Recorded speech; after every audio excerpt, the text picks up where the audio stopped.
Good evening, Westwood, and welcome to Flay High Field. As both teams are getting fired up, we are almost ready for kickoff. Wolverines are coming on the field. There's a lot still on the line here for these guys, and winning at home is top of the list. This is where legends are made. Part of the Thanksgiving tradition in Westwood and Holliston is to play each other with something big on the line, like a Super Bowl berth. With the ball, Rocco's trying to get around the right side. He's gonna go in. Touchdown, Rocco Ruggiero! And it's gonna be intercepted by Dave Curley, and he's gonna go in for a touchdown. Unbelievable! Over the middle, Jacobson's open. Jacobson's gonna be getting the ball, and he's gonna give it a touchdown. That's it. There's a little bit to it about the town. It's a community thing, the game, you know, it stands alone. Thanksgiving Day game is very special, and it was the last time you actually got to play on the field with all the guys that you were in the trenches with. You went to war, basically. Throw and a touchdown pass. Murphy O'Malley puts the Wolverines on the board, and he is sacked. Keelan McDonald catches it in the air to bring it back for 6 to the end zone. My goodness! Touchdown, Wolverines!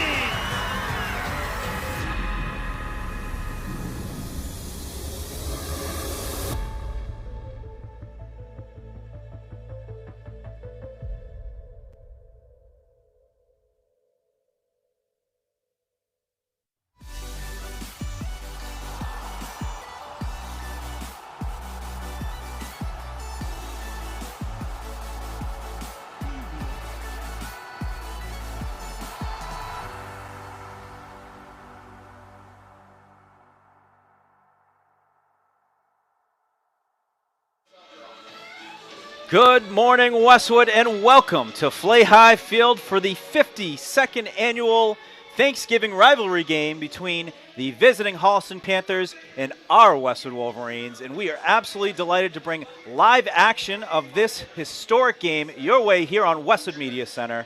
And we have a great crew. Joined as always, we have Tom Lydon, we have Alex Dorsky here today on camera, Maeve Curtin, Josh Kagan, and working the switches, and the man behind making this all possible, Evan Cardamino, executive producers. And guys, first off, happy Thanksgiving. Happy Thanksgiving. What a day we have here, and how are we doing? Fantastic. I did the math leading up to today's game, and this is the 26th consecutive season that I've been engaged with the Thanksgiving game, covering it in some way, shape, or form. I've seen games in Pennsylvania. I've seen games at Fenway Park. Yep. I've seen games at Ford Field, and there is something very unique about that moment when you wake up on Thanksgiving morning and you know that it's a memory that these kids are going to never forget. They will remember forever. And, you know, Alex, when you think about the fact that you were just walking these halls a few years ago, what in your mind is the significance of this rivalry of this day? You lived it and breathed it. I mean, this rivalry is always exciting to me. I've been to every game. It's always been exciting, and obviously watching it the past couple of years and now being able to commentate it with you guys, I mean, this is surreal to me. Well, we're happy to have you, that's for sure.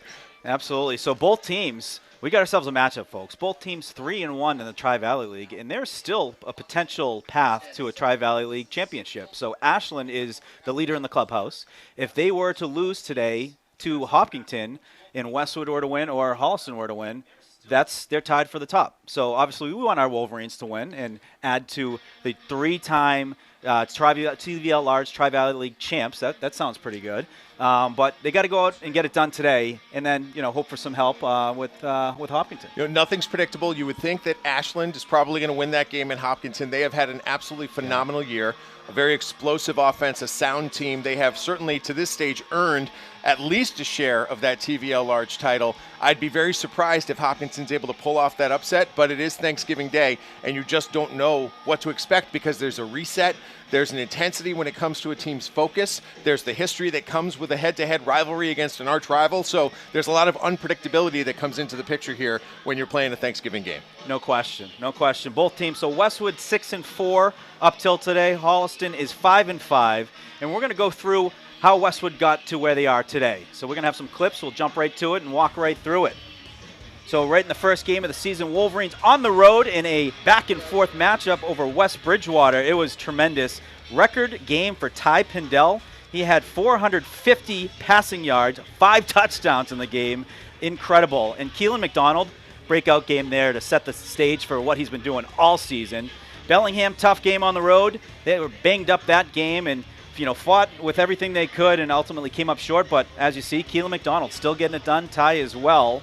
It took a long time for these guys to have their season, their home opener, and the home opener was here against Malden Catholic. They fell 29-13. At this stage of the season, you're really wondering which way is this year going to go. At this point, they're 1-2. You were really wondering if they could rally, particularly when you sandwich it or couple it with this loss to Medway, a 14-point loss again here at home. But so impressive what happened from there.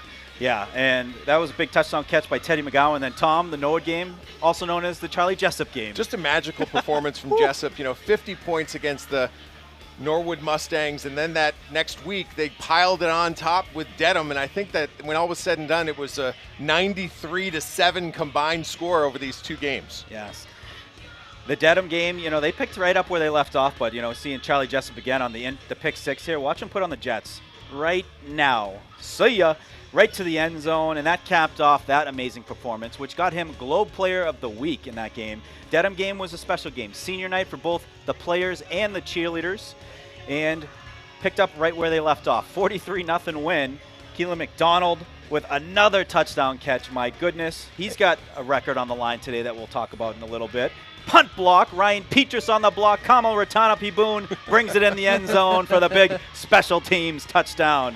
And then on the road in Ashland, and this is the team to beat this year, Ashland. They had a heck of a year. Kevin Ozalumba, Tom, what a player. Fantastic job running the ball. If there's been an Achilles heel for this year's Westwood team, it's stopping the run. We'll talk about that, but they did rebound. This was a Thursday night game. This was on the road in Hopkinton, in the rain, on the grass, and two quick touchdowns, including that great reception from Teddy McGowan. Got things going in the right direction, and Westwood was able to hang on for a 14-0 win, which was critical because, again, it kept them at least in the hunt. There was a chance that they may get in there. They didn't get the help they needed, so then they went and played Oliver Ames. Very impressive there, a 41-13 win at home, and then they hit the road and played Brookline, and that was just, 10 days ago or maybe 13, 14 days ago, whatever it is, and they beat Brookline 41-14. So plenty to celebrate. We're going to talk about some of the individual accomplishments over the course of this pregame show, but there's some history that may be made here today on the field, which is a good reason to watch throughout the broadcast. Yes. So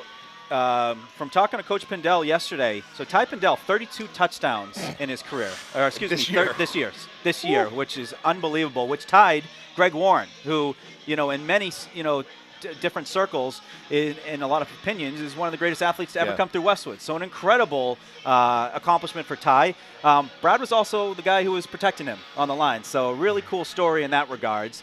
Keelan McDonald has 13 touchdown receptions in this season. The record for the season, 14. Okay. So he's looking to tie it and potentially be the single holder of the reception touchdown in a single season as well. So really cool. I mean, not only is it just a rivalry game, but we have Westwood history on the line as well. Alex, I want to pick your brain a little bit about what it's like to be an athlete here at Westwood and just take us inside the locker room before a contest. I want to understand the maturation level of high school kids and how much they really understand the significance of today's game and the long-lasting memories that they're about to create. I mean, every time I'm in the locker room or I'm on the field playing soccer, every time this game is coming up, this is always something to talk about and always something that's coming up that I'm looking forward to. It's almost like that Michigan-Ohio State the rivalry game. This is a little bit down there, but it's always something to look forward to. I remember I talk to my friend Skylar all the time about this. Skylar obviously does a little bit work here at West Media Center, but I truly look forward to this game and the history of this game. I mean, come on. You've got Mike Mao, who played in this game, right? Mike Mao, math teacher, but also a great guy, takes photos for us, and I just love him. So you're a recent grad, you not so recent, but you both have an interesting perspective on the history of this. I did not grow up here. I've been here in Westwood for 11 years, so I have experienced different rivalries, and this one's unique because, frankly, in the last 10 years, there's never been that urgency of, we're playing for a league championship per se, or a playoff spot per se. Holliston has ended up on the winning side by significant margins a number of times in the last 10 years. But the last couple of years have been fantastic for Westwood. What is the rivalry meant to someone like you who played in it in the early 2000s and how you've seen it evolve? Well, it's kind of like when you grow up in your family and your parents tell you this is important to our family, so it becomes important. And that's exactly for the football players. You grow up in this town, you go to this game because the town tells you it's important. And then when you finally get there and you put the jersey on, the field feels different. You know, the air is different, and the butterflies in your belly are different. There's excitement. You know, you're excited to have the opportunity to play with your best friends in front of a big-time crowd here, you know, at Flay Hive, and to come out with a win that is going to be broadcast across the state of Massachusetts. So back in the day, Mike Lynch used to go through all of the Thanksgiving matchups, and he'd do it in an hour, and it was awesome. And when you saw him get to Westwood, it was almost as exciting as when you saw the no school days, and Westwood would pop up. You'd be like, whoa, Westwood, we're on the screen. Yeah. And it was no different. But it means everything. It's something that connects so many of us that have gone through the program. I have talked to players from every single decade, the 70s, 80s, 90s, and you know the 2000s, mid-2000s, and now the 2020s. And they all share the same sentiment of how important this game is. They also, it's always funny. You know, they say, I hate Holliston. I want to beat Holliston. And Well, I love that. It's, yeah. you know, the rivalry. There's a guy sitting a couple seats down behind us here, and that is Jay Risha, and he refuses to wear the color red. So we're going to go to the timeline of the history. So 1973, folks, was the first ever Thanksgiving game. Westwood moved from the Dual County to the Tri-Valley League. And, folks, Westwood was a big-time underdog. 30 guys dressed for that game, 80 guys dressed for the Holliston team. Westwood came out on top in the first game, 6-0. Flash forward to 1986. Westwood wins 14-0. Curly right here in the end zone doing the somersault. Look at the crowd. The old field, and this is our guy right here, Greg Warren. Big-time pass right here on the touchdown. I believe that was the record-breaking touchdown, 32. And look at the crowd again. And then fast forward to 1992. Stevie Prin, a lot say one of the best athletes to come through Westwood High School, taking it into the end zone, fired up. And this is my era right here, 2003. That's the recognizable number. And this is in Holliston. Take it north-south 45. Yeah, that's what Coach Vidal said. And then you can't forget the 2023 game. Dante Martucci, 4 touchdowns, 200 rushing yards. That was all records, from what I understand, from a Thanksgiving game. And I love this slowdown, just taking it all in right there and having the game of his life. Last year was something else. Ty came out there after missing a number of games and just lit it up offensively. A number of touchdown passes, I think either 4 or 5. Yes. That was to J.R. Drayton right there. He was number 4 last year, number 0 this year, as you'll be able to watch during today's game. But it was just a fantastic effort, 32-6, and that clinched a second consecutive TVL Large Championship for the Wolverines. Ty Pindell, by the way, great quarterback in the rain.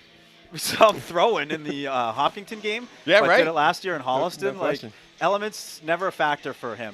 Well, elements are not a factor today. That's one thing that we know for sure. It's an absolutely beautiful day. I will be shedding this jacket once the game gets going because the adrenaline will be going. It is honestly warm, comparatively speaking, for a Thanksgiving game.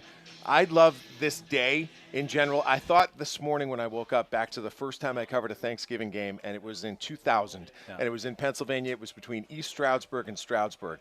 And I think about how old those kids are now, right? So add 26 years to 18-year-olds, and that puts them in their mid-40s, right? So these kids are in their mid-40s right now, and I know that they're still talking about that game that day that went into triple overtime. And so I remember being on the sideline saying, don't miss that touchdown because whatever it is, it's going to be historic. And that's the pressure that comes with a day like this. You don't want any little mistake, no matter how you're engaged in the game, to affect the memory. You want to bring your A game no matter what you're doing, whether you're the water boy, whether you're the person who's calling the plays, whether you're the person who's snapping the ball, whether you're the person who's punting the ball. Every little thing matters. Yeah, it does. And, we'll talk later about our keys to the game, but, to not give away what mine was, it's really just enjoying kind of this day. It's a special day. And, already seeing people out in the parking lot getting their start, getting a head start to, fulfilling and enjoying the game. But it's funny. We talked to different folks throughout the week, and they're talking about they used to go to Bomber O'Leary's house before the game, and they'd have, orange juice and, egg sandwiches and whatnot. And these are what makes Westwood Westwood. These are what makes the Westwood Thanksgiving game the Westwood Thanksgiving game, and it is so much fun. And, back to the team itself. So an incredible we're talking about records that, are on the line for today, but some stellar play out of a lot of Wolverines this year. So I want to talk about some of the All-Stars real quick. And we have, from the All-Stars this year, Ty Pindell, Offensive Player of the Year.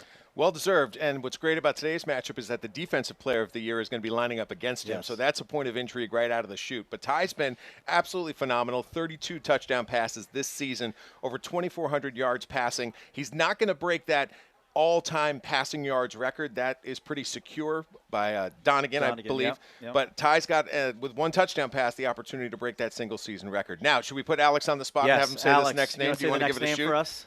Oh, you want me to say that name? Yes. We got your back if you can't. Narut Kamo. I can't Oh, read that. you're so good. You got there. You got a you third had of the some way good there. Momentum.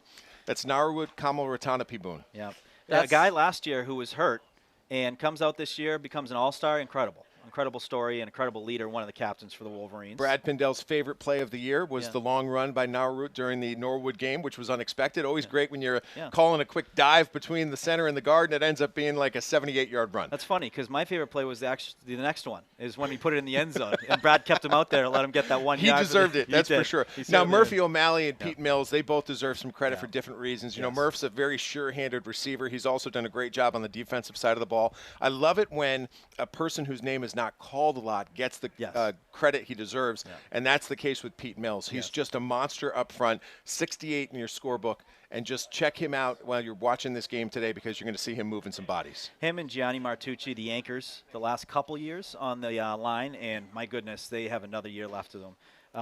And we're going to go right through the rest. Jack Corrigan, what a year he's had on defense. Reminds me of George Whetstone, ended up playing at Stonehill. Jack certainly, and he's got another year left in him as well. We'll talk a lot about Keelan McDonald, Juice Drayton throughout the day, Max O'Shea and Charlie and Gianni, all honorable mention for the TVL. And it has been quite a thrill to watch these guys play this year, that's for sure. And Tom, we had the opportunity to sit down and talk with Brad Pindell and Ty Pindell on the most recent Westwood Living Sports Show, and we had a great conversation. Always good to talk to those guys, and let's hear what they had to say as they joined us live on Monday from Camillus. The next opponent, and he's definitely very focused on only talking about the next opponent, and it's very clear that he doesn't ever want to mention Holliston until it's Holliston week. So, Coach, let's talk a little Holliston, shall we? Let's do it. Thursday at home, we don't know what the weather conditions are going to be. Right now it's looking pretty clear, but whatever it is, you're going to be on the field. What does the rivalry mean to you? And then more importantly, what's the matchup looking like this year? Sure. So the match. Would you want me to start with the matchup? Yeah, let's just go matchup. We'll go matchup. So they're a very good team. They played some really tough teams in the early part of their season, and that's where their losses came from. They played like Lincoln Sudbury, who's a D2 powerhouse. Like they've just played some really good teams, and you know, when they got into league play, they've handled themselves very well. And, you know, they made it to the playoffs. They played another powerhouse Duxbury team in the playoffs. They have a lot of good athletes. They have some size up front. You know, honestly, I think, you know, we have our hands full Thursday, but, you know, we're going to give it everything we got. I have a lot of respect for their coaches. Coach Mike Uroff does a great job. Bobby Conrad's a defensive coordinator. He does a Conrad's in Norwood. Yep. Yeah. He does a great job. You know, their kids work hard. They're going to be fired up for this game. I think it's going to be a really good matchup. Now, talk a little bit about, too, playoffs are a different format now, but in the 80s at one point, 6 years in a row, the game meant something. Winner of that game was going to go on to the playoffs. Like, do you remember going to those games? Because some of them started before you, and then you were part of those as well. All 4 of my years were those years. My first year, my freshman year, we were carrying like a 19-game win streak. Then we lost on Thanksgiving. Sophomore year, they were on a 19-game win streak, right? And then they lost to us. And you know, it's just always been for me, it's always been a very personal rivalry, because you know, I know those kids on those teams, and you know, whether it was a win or a loss, it was always you know, super intense. Bitter rivals, and then you know, as rivals as we are after the game, it's always good game. Respect. A lot of respect. And the quarterback on that Holliston team played Major League Baseball. Yeah, he was. I think he was in the World Series. Didn't win a World Series, but it was some incredible athletes over the last 52 years in the making. Yeah. When you think about the history and the tradition and the significance of the rivalry, I'm going to lean on you, Ty. You've played in this game. You've been successful in this game. You're now in a position as a senior where you're a leader. You're going to have that moment in front of your teammates on Thursday morning. It's a different routine, but you've been through it. I'm sure you've thought many times the message that you want to convey to your teammates. I mean, what do you try to convey to your teammates on game day morning when you're going up against your arch rival on Thanksgiving Day? It's your last game of the season, so there's no reason to hold back. I mean, there's times in the past where you pull your starters or you can go halfway on a play because you got to stay healthy the rest of the season, but that's not the case anymore. You know, this is your last game. You have nothing else to lose. I refuse to end my career on a loss. So that's what I tell the seniors. That's what I tell the rest of the guys. You won't play football for another 10 months. So just go after it for the next 48 however minutes. And that was a fantastic conversation. Thank you, Coach. Thank you, Ty. It was incredible getting two guys together, you know, some guys who are going to be etched in Westwood football history and, you know, in one place to talk about it. But during Holliston Week, pretty impressive that you're able to accomplish that. Very cool. You can watch the whole show, the Westwood Living Sports Show, presented by Nightingale Wealth Solutions. That is archived on the Westwood Media Center YouTube page. And Morgan wrote a fantastic story, which is on westwoodlivingsports.com, about not only the Pindell family, but also a great story about Zafiropoulos and O'Shea, and another story about Murphy O'Malley. So he's been working very hard this week, getting you a lot of great content. And guys, we are almost, we're getting close to kickoff, so that means we're going to get real quick into the keys to the game, starting with you, Tom. Okay, so my key is pretty straightforward. It's an acronym, and it's going to be RELAX, and each one of these letters stands for something. The R is this: register the significance. E, enjoy the environment. L, listen to what's going on around you. You're never going to forget it. A, attack. And then X, well, a little deviation here, play with explosiveness. Those are my keys today. Love it, love it. My key takeaways, take it all in, guys. The Thanksgiving game, time slows, and you know what? The thinking stops. You're just kind of there and enjoying it, and enjoy that moment with your guys. Embrace the opportunity to make big plays, celebrate it, and go out there and get a W, because there's nothing better than having turkey after a big win on Thanksgiving. So those are my keys. And Alex? For my key, it's just leave it all out on the field. For Westwood to win, they need to take this all in. This is one of the most famous high school rivalry games I've ever seen. Just be in the moment and feel what you need to feel. So 52 years of history. There's a lot there. And today's game is still undefined. We don't necessarily know who's going to show up. We do know that there are people on both sides of the ball that are injured. Yes. And how are they going to fight through those nicks and bruises and strained whatevers that they have? Because it's not just one team, it's both teams. Because when you get to this part of the season, you have been beaten up over the course of the last 3-4 months. So I know that Holliston comes in a little banged up. I know we've got some injuries on our side as well. And we saw last year even the passion and energy that a player brings to the game when Dante Martucci was basically playing on half a hamstring, and he took it as far as he could. Incredible leadership. And, you know, as you mentioned, 52 years in the making. The record right now, Wolverines have the edge. 30 wins, 20 losses, and a tie. Can't believe they allowed them to finish with a tie in 1975. But, you know, we are looking forward. We could not have asked for a better game. It is beautiful out. It's probably, low 50s or so. Sun is out. You know, I had to put my SPF 30 on today, Tom. You know, us Irish. It gets dangerous even, you know, when it gets, you know, to the 40s and 50s range.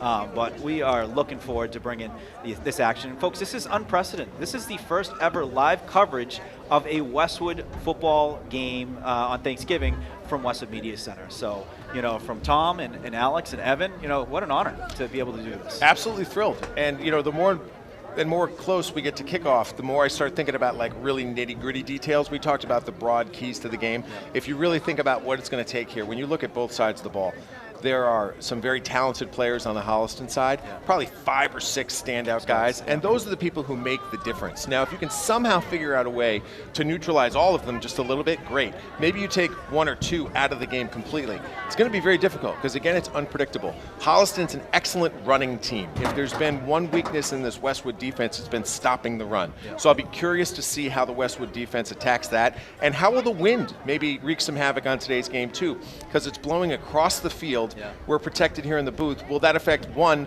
the kicking game, two, the passing game? Yeah. Because both of those are affected by wind. Well, the good thing is the Wolverines have had some practice with that. In the Oliver Ames game, we were looking at like a 40-mile-an-hour wind. We saw a couple 80-yard punts. You know, the only difference is, though, Morgan, if you look at the flag, as we will here during the national anthem, you'll see that the flag is actually kind of that way. It's going towards the school versus the Oliver Ames game when the wind was going north-south. Yeah. So it's coming across the field today as opposed to up and down the field. So it will definitely be. We saw John Bertone kick at some field goals before the game, and his best course of action is to aim when you're going here, our right to left, to aim for the left upright, because that ball will go through the goalposts. Yeah.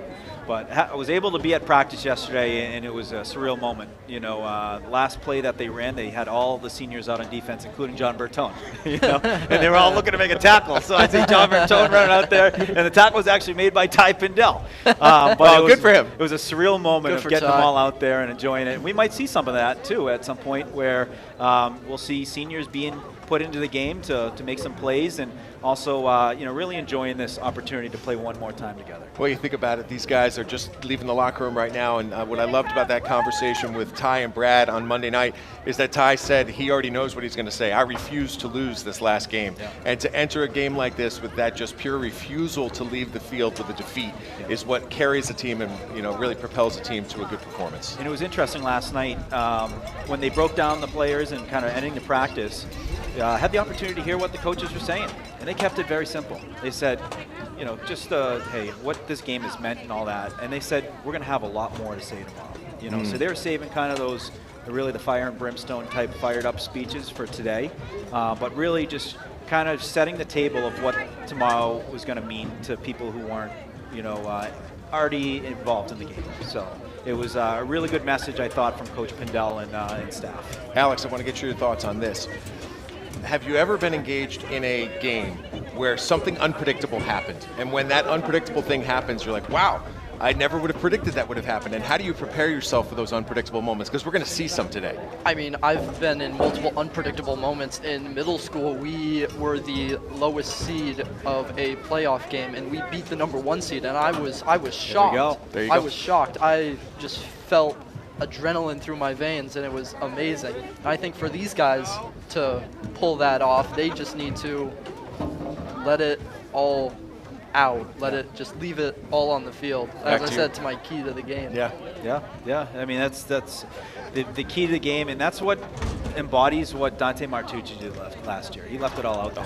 He might have had 40% in him, but he left 40% on that field. You know, and that actually sent a message to the guys. They were all fired up for their guys, showing, you know, this guy's going to do anything and everything to go out there and play, you know, and have his impact on the game. You know, and it was an incredible matchup. Well, the perfect script for a night like tonight is you get a win, you go home, you take a nice hot shower, and you start eating all of Mom's delicious food, because the turkey certainly does taste better on Thanksgiving when your team is victorious. And I wish you could flip the camera and see on the other side of the camera through the window, you got Grandpa Martucci barking at the team as they get set to take the field. It's almost a signature of the Westwood cheering section. You can typically hear Grandpa Martucci, and it's great to see him there. He's in his typical spot. Absolutely. We are almost ready, and the Wolverines are going to take the field right now. And while they do, we're going to send it over to head PA Jay Risha, the voice of your Westwood Wolverines.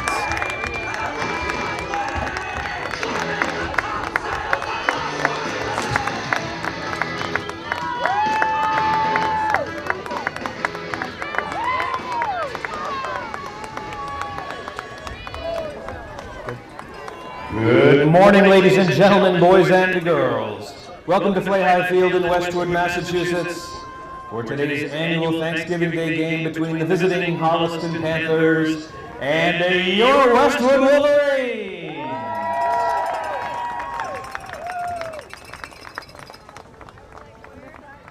Ladies and gentlemen, for all of your game information today and for the rest of the season, which is today, including the pictured roster of the Westwood football team and coaches, and information about all of our community sponsors and much more, please visit our website at westwoodgridiron.com.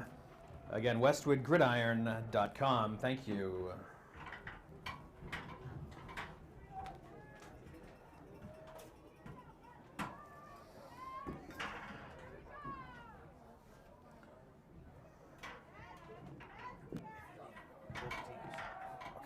shotgun. Thank you.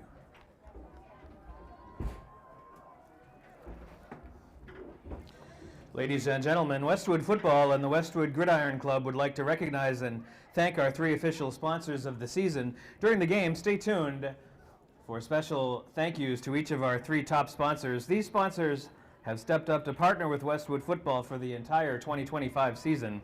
Those 3 sponsors are Parsons Sports Performance, Neroli Ristorante and Mercado, and Supreme Development. Thank you.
Captains are meeting at midfield for the coin toss.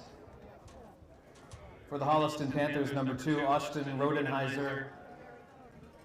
Number 3, Matthew Gimblett. Number 9, Max Morrow. For the Wolverines, number 5, Ty Pindell. Number 9, Narrowwood Kamoratana Paboon. Number 11, Charlie Jessup. And number 87, Murphy O'Malley.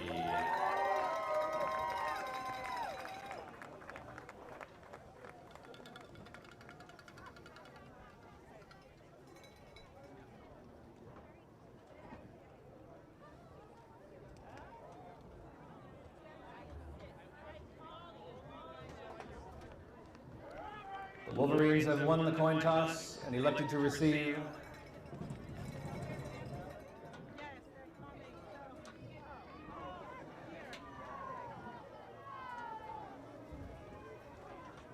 Westwood will receive the opening kickoff and defend the north goal.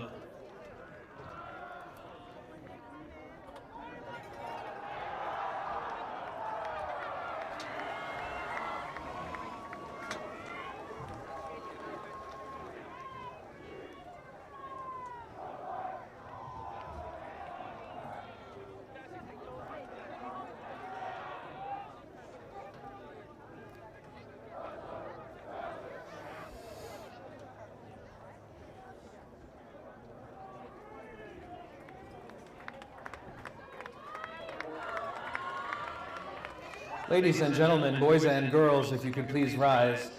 Our great nation has persevered through the leadership and sacrifices of men and women who have served or are currently serving in our armed forces. At this time, we invite everyone to acknowledge any and all veterans and current military personnel in attendance here this morning with a round of applause.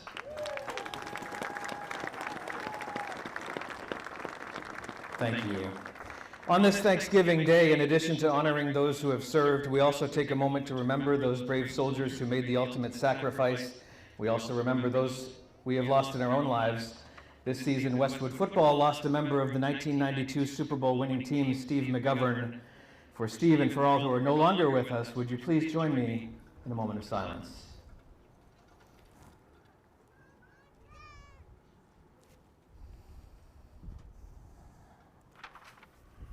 Thank you.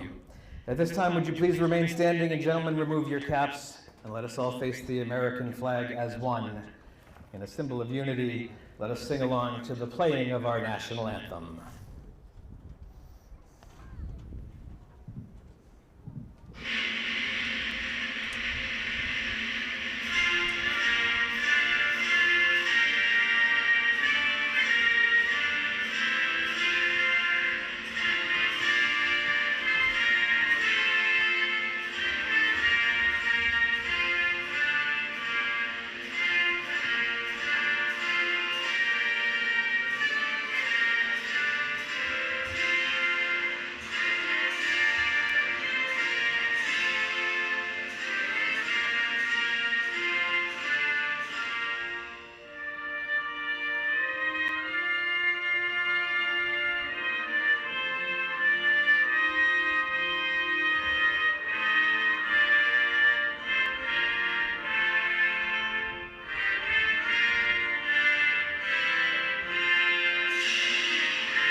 Thank you. Temperature at game time this morning is 43 degrees.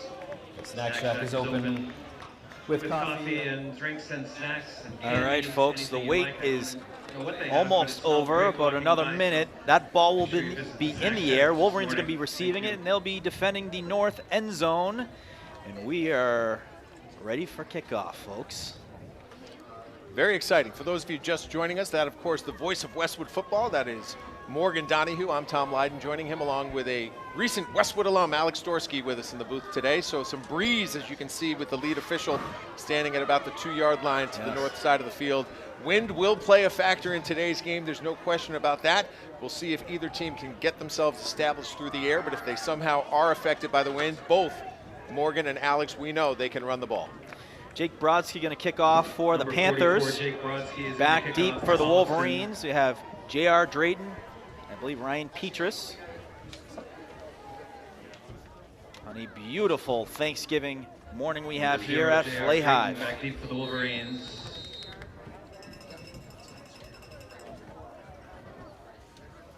Brodsky setting up, and he is ready to kick.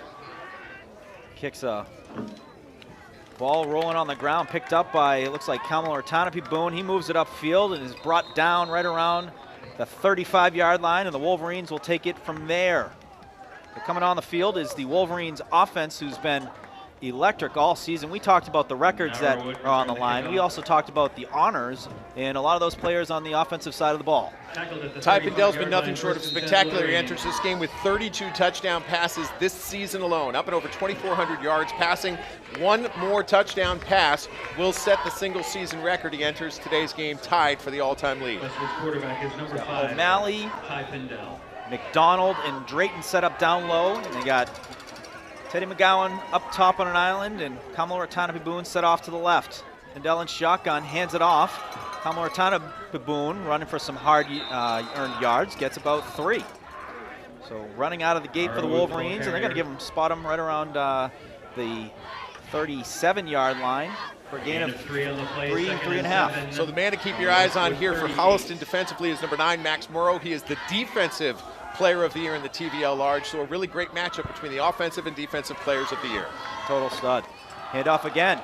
Narrowwood able to get some more yards there. And he's going to be spotted for a gain of about 2 there to make it a 3rd down and 4 upcoming for the Wolverines. Morgan, we took a trip down to the field before the game, had a chance to talk with Coach Pindell, and one thing he pointed out to us was that when the teams are actually in the middle of the field, they're actually protected from the wind by this press box. Yes. So it's when they're closer to either end line that you're going to see the wind come into play. You might see the Wolverines put the ball in the air for the first time today right here.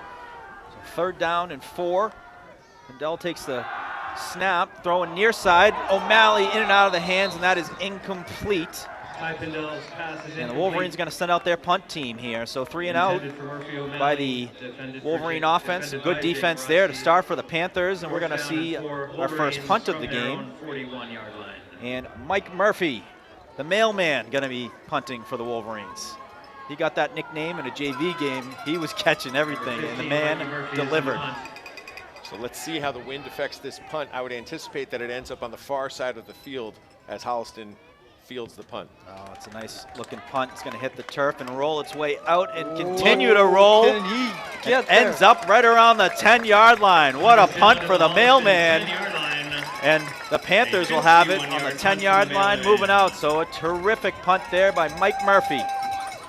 So Holliston 5-5 entering this game. They went to the playoffs in their division. They lost to Duxbury, a very solid team. That next game they played was a loss to Framingham. So they entered the playoffs with a 5-3 record. They entered today's game with a 5-5. Most importantly, though, both of these teams are 3-1 in the TBL Large. So whoever wins this is rooting for Hopkinton to pull off the upset against Ashland. If that happens, whoever wins this will share that TBL Large championship. Jack McDonald in at quarterback for the Panthers. He's done a great job since he's gone in. And he takes shotgun, gonna hand it off to the running back. He's getting a few yards and tackled by a host of Wolverine tacklers. Looks like Zafaropoulos, one of them. Max Morrow, the ball carrier. So is Morrow on the run. Keep an eye on him. We mentioned him. He was the defensive MVP of the TVL, but in running back position today. So Morrow, no stranger to the backfield, 413 yards rushing with 3 touchdowns throughout this season. The one guy that we're gonna keep an eye on is how much does he play. Austin Rodenheiser, number 2. He has 644 yards rushing, so that's their 1-2 punch, but Morrow more than capable to pick up the slack. Hand off again, Morrow looking up the middle. He's got some space, and then he's brought down right around the 26-yard line for a first down gain. And there's Zafaropoulos on the tackle. You did a great job profiling both Michael and Max O'Shea this week. There are guys in the trenches that don't get a lot of attention very frequently, but a really good personality profile on both of those guys that showcase what they mean to the team. Real heart and soul of this Westwood team. A lot of respect from their fellow teammates as well as the coaches, and rightfully so. These guys do a lot of dirty work. They do a lot of the things that other people get credit for, and it was great to write that article. And then McDonald handing off again. Morrow tackled by, again, a few Wolverine players. Some good gang tackling there. It looks like Corrigan on the tackle, and he had some help from, Number 59, Jack I believe, Corrigan helping out on the tackle. Petrus as well. So Corrigan, a nice little fan section over here. On the play, He's second an and all-star. 3. Heck of a season Holliston for Corrigan. From their own 33-yard Plays line. both sides of the ball. Corrigan also a guard for the Wolverines.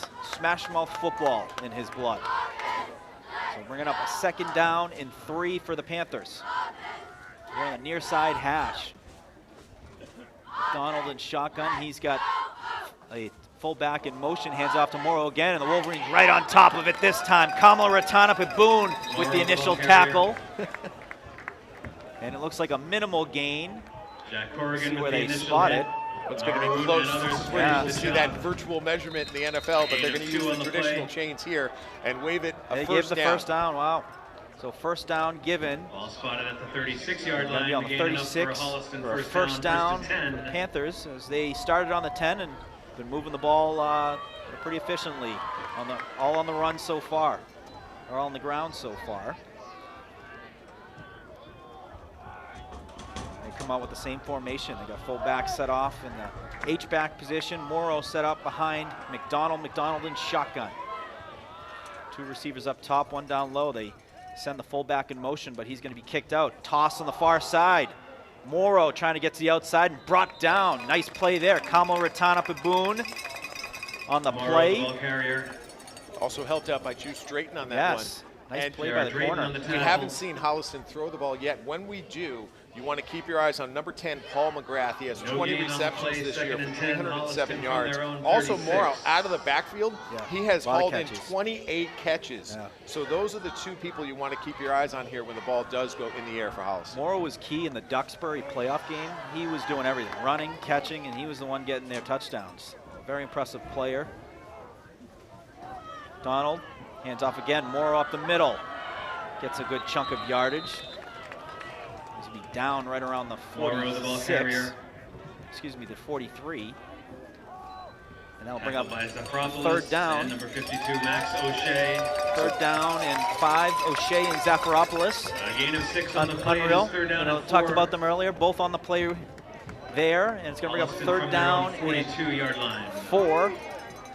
So sub for the Westwood Wolverines here. You had O'Shea come off the field. Pete Mills enters, so a little more beef in the middle of that defensive line here to see if they can slow down. This is where they made adjustments too with Murph O'Malley. Typically plays the end, but when they need help in the middle, they'll put him right in the middle.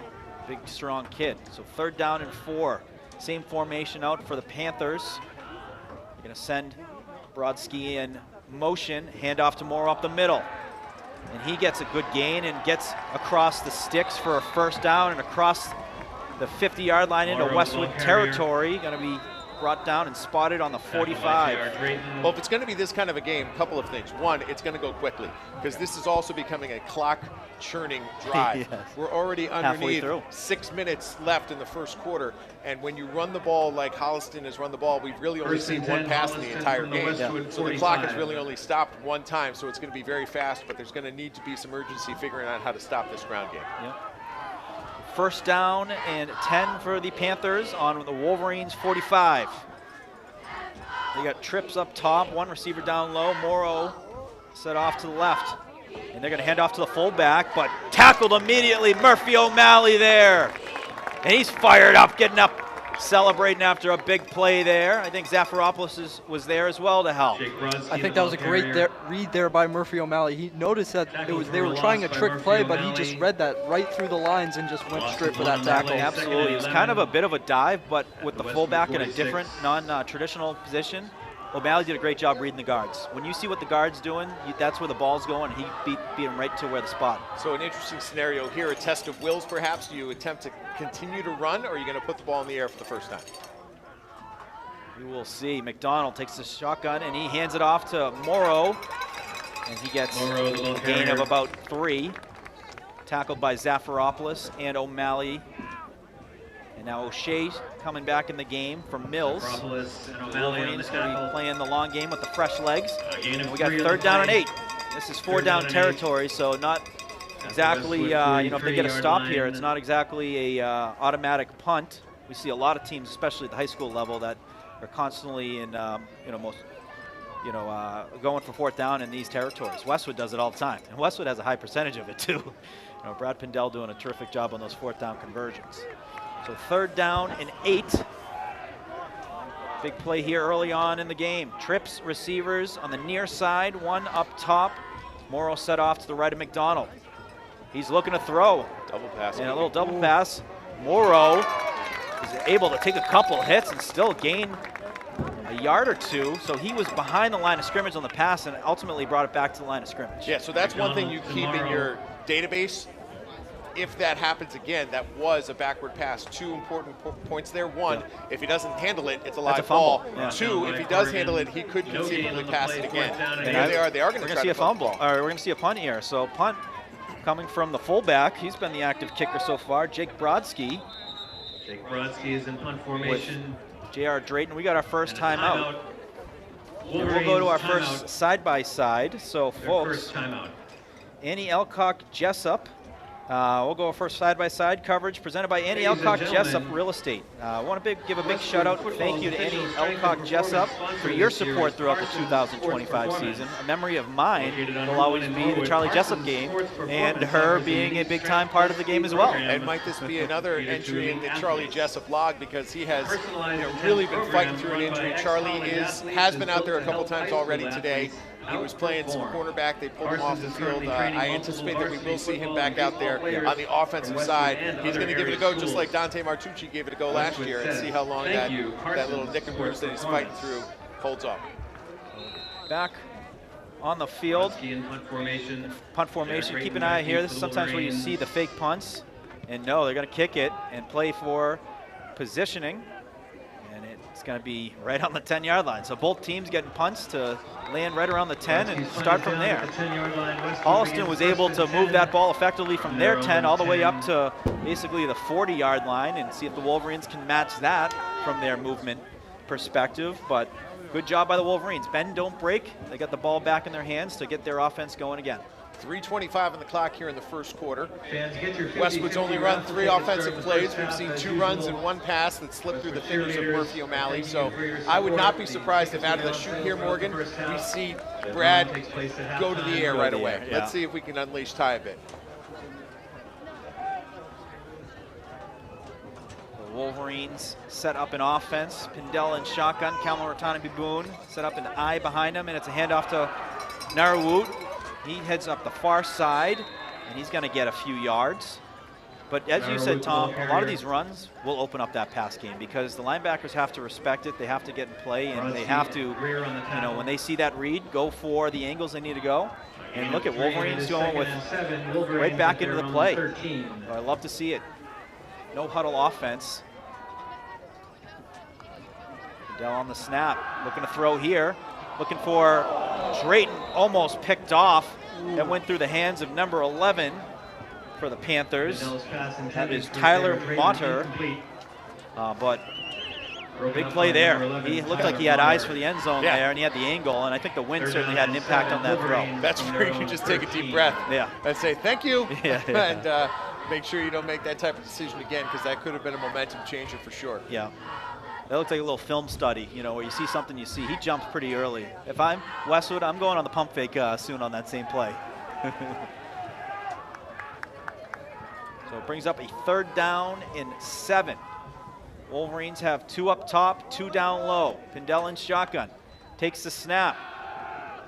He's working his way towards the near side, gets rid of it, and incomplete. He was looking for Keelan McDonald. And that is going to bring up 4th down, bring out the Wolverine punt team. Coverage by number 24, Lucas Perez. So you're working out the nerves right now. You're working out on both sides. You know, both of these teams have been thinking about this game for so long, and now it's finally here. The adrenaline's going, and you get through these first couple of drives, and that's when you begin to settle in. Yeah, getting into that rhythm. I mean, there's clear nerves from anyone that's ever played in this game, but nerves right off the bat. Couple drives, and you're in the game. You've got it all out of your system. Mike Murphy on the punt gets rid of it, and it's going to take a Westwood bounce across the 45 and work its way close to the 50 and be spotted right around Murphy's the punt is 47. down at the Westwood 48. So 2:37 left on the clock here in the first quarter. Holliston. Holliston will assume control here, and I'll be shocked if they don't try to continue pounding the ball right up the middle. Yeah, that kid Morrow is an impressive player. I mean, and the funny thing is all the accolades he got were on the defensive side of the ball, but very much is impressive on the offensive side. Runs hard. And he, when he's wrapped up, you think, you know, we're in a good spot. He's got that power to keep churning the legs and get another 1, 2, 3 yards.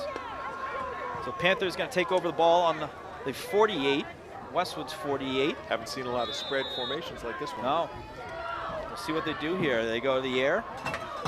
We've seen 1 pass so far for the Panthers, and they're going to look to pass here. McDonald looking downfield. Wolverines crashing in on him. He gets rid of it. Incomplete.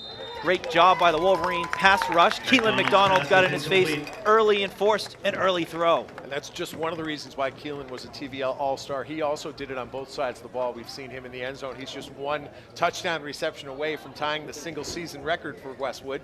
And a lot of his success has also come on the defensive side of the ball. We've seen him compile a bunch of sacks, a lot of quarterback pressures, forcing turnovers, and just really changing the tone of the game defensively. He's a difference maker. Last year, we got the tip, hey, watch out for this kid number 18. And we didn't really know too much of the roster. We were new to it. And, man, did he make his presence felt in that Bellingham game. He had probably 4 sacks as a sophomore. And, mind you, he was about 180 pounds. This year he's filled out nicely after a big off-season workout regimen. And what a season that has paid off for him and the hard work he's put in. So for the first time, that clock stops with Holliston running an offensive play. So 2:32 on the clock here, Holliston with the ball. And they're going heavy, but now they get fullback in motion. Looks going to be a run. It is a run. Morrow going downhill. He gets through the middle and Morrow, tackled by carrier. Petrus, as well as looks like Petrus and Peter Holmesy on the play. A gain of 5, so they got 5 back to make it 3rd down and 5. So to your point you made on the previous drive, this is, in my estimation, particularly considering that they punted last time, perhaps a 2-down situation that if you don't get it here on 3rd, you still have the opportunity to get it on 4th. Yeah, it was interesting to see them go to punt it last time, but it's we don't know what's going on. There's some injuries they mentioned that they're battling, so who knows what goes in the factor, but this is a big play here. 3rd down and 5. Brodsky in motion, handoff to Morrow, and he's tackled by a few. We got a flag, and that is thrown, and it looks going to be a hold on potentially Holliston. We'll wait for confirmation. That's a big one. That is a big one, 10 yards. Back 10. Yeah. So that's going to set up a 3rd down and long. 3rd down and 15. It's a big play. Holding against the Panthers, a 10-yard Always good to see the crowd filing in. Yes, they're coming in from their pregame festivities. And it's awesome. There's nothing better when you get the alumni back. I've seen a bunch of Letterman jackets, Tom. You know, very flashy, these Letterman jackets. 3rd down and 16. Great to see the alumni coming back to support their team. Everyone's always a Wolverine. You graduate, could be 20, 30, 40 years later, you still bleed green. There's no question about that. So 3rd down, 15. Ball spotted on the 46-yard line. McDonald takes the handoff, throws it, picked off! McCabe, Ryan McCabe with the interception! And gets the Wolverines to the 46! Ryan McCabe! Number 12, Ryan McCabe. What a play! A kid who was basically on JV throughout the season, playing spottingly, earns his way into the starting lineup in the Hopkinton game, makes the big first play of the game, Ryan McCabe. Let's see if that can be a momentum changer. First time Westwood's had the ball now on the Holliston side of the field, so you assume control on the 46, a minute 17 to go here in the first quarter. Let's see if we can get this offense rolling. Brothers Josh and Luke, they gotta be real happy and proud seeing younger brother making a big play here on Thanksgiving. A couple great Westwood athletes now at Holy Cross. And the Wolverines will take over from there. Pindell in shotgun. Narwood in pass protection. And Pindell gets rid of it. That's going to go out of bounds. And Pindell's pass is incomplete. A little miscommunication on that play. So bring up a 2nd down and 10. You know, Teddy had come back. It looked like he was ready for the pass there on the flat, and maybe he was supposed to go With again the pump after go was fake. set up. Yeah. They do such a good job with that. In that Norwood game, there was a couple pump and goes on the touchdowns. So that's something that they do a really good job, because they do a good job on those underthrows. They do a good job on those slant routes, those wide receiver screens, where you have to respect it when they do the pump fake on those. 2nd down and 10. 2 up top, 2 down low. Narwood set off to the left. Pindell in shotgun, takes the snap. Hand off to Narwood. He's looking for a hole, finds a hole, and gets a good gain. Gain of about 8. And that's a big gain for the Wolverines. Liam Brannigan and number 51, Will Clasby. They're going to spot a little shorter than I had previously thought. But now you have a manageable 3rd down where there are some options. Maybe you want to get Ty in motion. You know, if you can roll him out either way, he's got more room on the left. You can run a rollout left on this play. If you can run a rollout right, it really minimizes the amount of space you can attack downfield. So I'd either expect something where he drops back directly, or maybe flushes himself to the left here.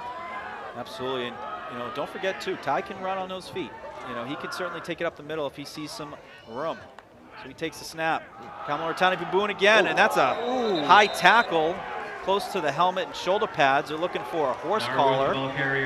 No call made. So bring up a 4th down, but this is where I can bet my life on it. The Wolverines will go for it on 4th down. That was Warren Greer. We're underneath 10 seconds here in the first quarter, so they're not forced to run a play. They could let the quarter expire.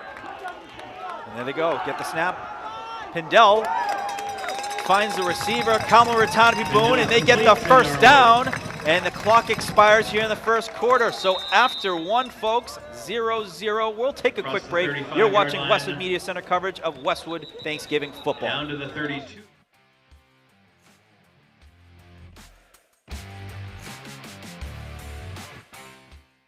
Nothing in sports happens without commitment. You have to commit to prepare. You have to commit to compete. And when the game is on the line, you have to commit to making a decision and trust your preparation. The same is true when it comes to orthodontics. When you commit to improving your smile, you're making a commitment to a better life. Your mouth is the front door to your health. And who doesn't love showing off a beautiful smile when you're celebrating with friends and teammates? Arch Orthodontics is committed to you and being part of creating an even better you. When you're ready to commit, you know who to call.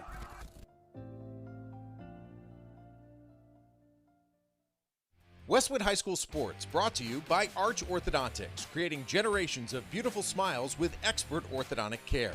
And Neroli Ristorante, authentically Italian. Welcome back, folks. Check out these photos over the years taken by Mike Mao. Mike Mao, a Westwood High School grad himself, a Westwood High School football player himself. Incredible catalog of photos that he's taken over the last 20-plus years during these Thanksgiving games. Welcome back, folks. Wolverines have the ball. They also have a first down after the first down reception by Narawut Kamala-Ratanapi-Boone, and they're going right to left across your screen. Pindell takes the snap. He's looking to throw. Has some time. Gets rid of it, and that is picked off. Picked off by number 44, Jake Brodsky, and he works the near side, and he's brought down right around the 35-yard line. So both teams with an interception themselves, and it seems very poetic. Both teams have a punt down to the 10-yard line. Both teams with an interception now. That's what happens in rivalry games. That's what happens when you have evenly matched teams. Both teams are going to make plays, and Brodsky has had a fantastic season among those on the Holliston side, who was also honored as a TVL All-Star. So expect big-time players to make big-time plays in these types of games. A name like Brodsky, he was built and meant to be a fullback. That just reminds me of a Nebraska fullback right there. You know what a player he is. So the Panthers going to take over. McDonald hands off to Marone. And he spins off a couple plays. So Morrow gets a nice gain there of about 8. Narawut and Zafiropoulos credited with the tackle. What I look at here while the defense is on the field is what is Ty doing. Who's he talking to? Who's he getting some encouragement from? Because you know he's a leader on this team and he has high hopes for today. Another run play. Morrow hit hard by Zafiropoulos. Looked like he did get across the first down marker, but Tom, a lot of these games, it's a 12-round boxing match. Just physical hit right there. That's going to add up to a lot of hits that Morrow is going to be receiving. First and 10, Holliston from their own 46-yard line. We do. So, folks, we'll take we're going to do another side-by-side while an injury on the field. So the Mays boys landscape, no, we're going to break. So we'll take a quick break, actually. So we'll take a quick break. We'll be right back.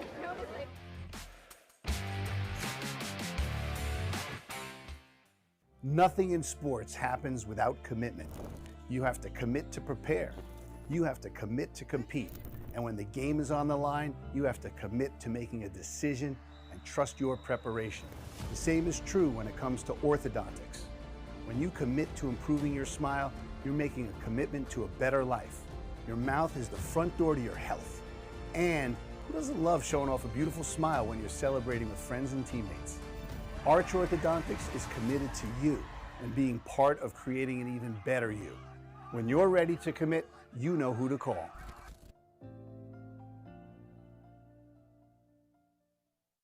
Westwood High School Sports brought to you by Arch Orthodontics, creating generations of beautiful smiles with expert orthodontic care. And Neroli Ristorante, authentically Italian.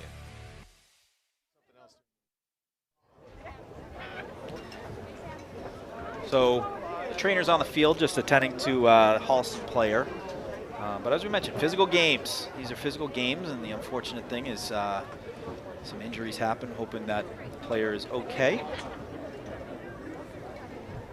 And as we mentioned, both teams with some big plays. Both teams with an interception here in the game, and both teams have been able to move the ball. And this is the time of the game where you're going to start seeing adjustments. You've got a couple series out of both teams, seeing what the matchups are, who's healthy. You don't know who's going to be in that lineup. You see people who are dressed, but who's going to end up playing? We haven't seen Rodenheiser yet, number 2, who's been their all-star running back, and we see Morrow up on his feet. Good to see him up and on his feet, walking towards the sideline. Such a warrior, yeah. And we'll keep an eye on how he reacts to this injury. It is very encouraging to see that he is walking off under his own power. but never something that you want to see. And both of these schools obviously equipped with excellent training staff, so we wish that everything goes well for Max there, and hopefully we'll see him back today. Absolutely. So Holliston has a First first down. 10, Holliston from their own 46. They're going to take it over from their own 46. We'll see who the new running back is in play. Donald in shotgun, Brodsky in motion. We're going to kick him out to the outside. Brodsky looking to bootleg, and we have a whistle before the play. Westwood jumped a little early there on the right end. Good call. Far side officials. Signal is a penalty against Westwood. Defensive offsides. Just going to move it 5 yards, make it first down and 5. The offsides penalty against Westwood brings up first and 5. So you go back to 1975, Morgan. Yes. What was the score of that game? It was a 0-0 game. Yeah, how does that happen? How do they allow that? You know, I would say, hey, if it's getting too dark, get the cars out here, put the lights on. No one wants to walk away with a tie. I'm not suggesting that that's how this one's going to end, but it is certainly heading good matchup towards so a far. Defensive battle for sure, which is not necessarily what we expected. Absolutely. So it looks like the running back is seeing there right now, Paul McGrath, the junior. So McGrath set up an I behind a shotgun McDonald. Brodsky in motion and another kick out. Do they go with the same play? No, they're going the other way. A little miscommunication. Wrapped up and tackled for a loss of 2 by Will Sesselman. And it looks like McCabe and Zafiropoulos as well helping on the play, but Sesselman with the key hands-on and get the wrap-up. So what you saw there is that Paul McGrath is basically a wide receiver. So he's now being brought in because Rodenheiser and Morrow aren't in the game. And so Paul, first opportunity, unfortunately went the wrong way. So McDonald makes the move right. He's looking for an option pitch, and McGrath wasn't there. So a big play there for the Wolverines. They now make it a second down and 8 when it was first down and 5. You know, I think what Holliston was looking for, they were looking for a flick back, but I think the quarterback just lost his man. I think the running back didn't know where to go. So he went left, the quarterback went right, expecting him to go right. But that's what happens is, you know, just not be on the same page. And they're going to go to Brodsky now and tackled by number 52 for the Wolverines, Max O'Shea. Big play for the senior there. And that's a tough guy to bring down in Brodsky. It sets up a critical third down here. The ball's still in Holliston territory on the 49, but they're facing a 3rd and 6, 3rd and 7. It's going to be a critical play right here. A big play right here for the Wolverines.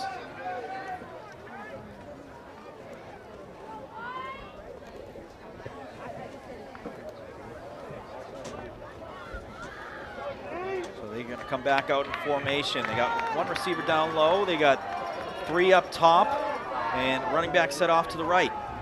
Donald takes the snap, fakes the toss, looking right, trying to get rid of it, does, and that is incomplete. Sesselman as well as Zafiropoulos there, disrupting the play and forcing an early throw, and that's going to bring up a 4th down and 7. Sea of green down the field there, so there wasn't much opportunity to complete that pass. So here we have once again set up another punt for the Panthers. And this is, I would anticipate, a punt that's going to go to the far side of the field based on what we've seen from the win. Shout out to defensive coordinator Costello. As he saw what the personnel was, he got more aggressive there and really was starting to send the guys to force some early throws and get them uncomfortable. So good game time adjustments made by defensive coordinator Coach Costello. Brodsky, the punter, he's been doing everything. It's a good snap, gets rid of it, high kick. It's heading, as you said, Tom, towards the far side and continues to take Panther bounce. And that is going to be down on the 10. At the 9-yard line, 1st and 10 So, Wolverines. folks, wanted to show something special. We have some very special people here in town. And on this Thanksgiving, we have the first responders. So the police department of Westwood as well as the fire department saying go Wolverines and cheering on our fellow green and white. Some of them were Wolverines themselves, but we want to give a sincere thank you to the Westwood Police Department, the fire department, and all those who have served the United States Armed Forces. We are very thankful for all of you, and we're not able to play a game like today on a day like today without the sacrifices that all of you have made. So personal thank you from our team to you. It was really cool. We had the opportunity to speak to a couple of them, a couple of the alumni game, and it was like, you know, 2000, the year 2000 picked up, and here we go, big run there. Kemal Ratanapiboon gets a big gain and a first down off right off the bat. But Anthony Burke, Mike Narciso had the opportunity to speak with those guys. Firefighters here, Westwood football alums. Big gain immediately by Kamala Ratanapi-Boone. The Wolverines looking to get some momentum going on offense after a big stop on defense. Jay Arisha getting the crowd going. So Pindell and shotgun, and there's some movement on the line. It's going to be a false start on Westwood. Looked like they were going for it on two. Cadence is on 2, and Wolverine player went on 1. But they're saying it was caused, but no. The official's saying going to be on the Wolverines. From the Westwood 16.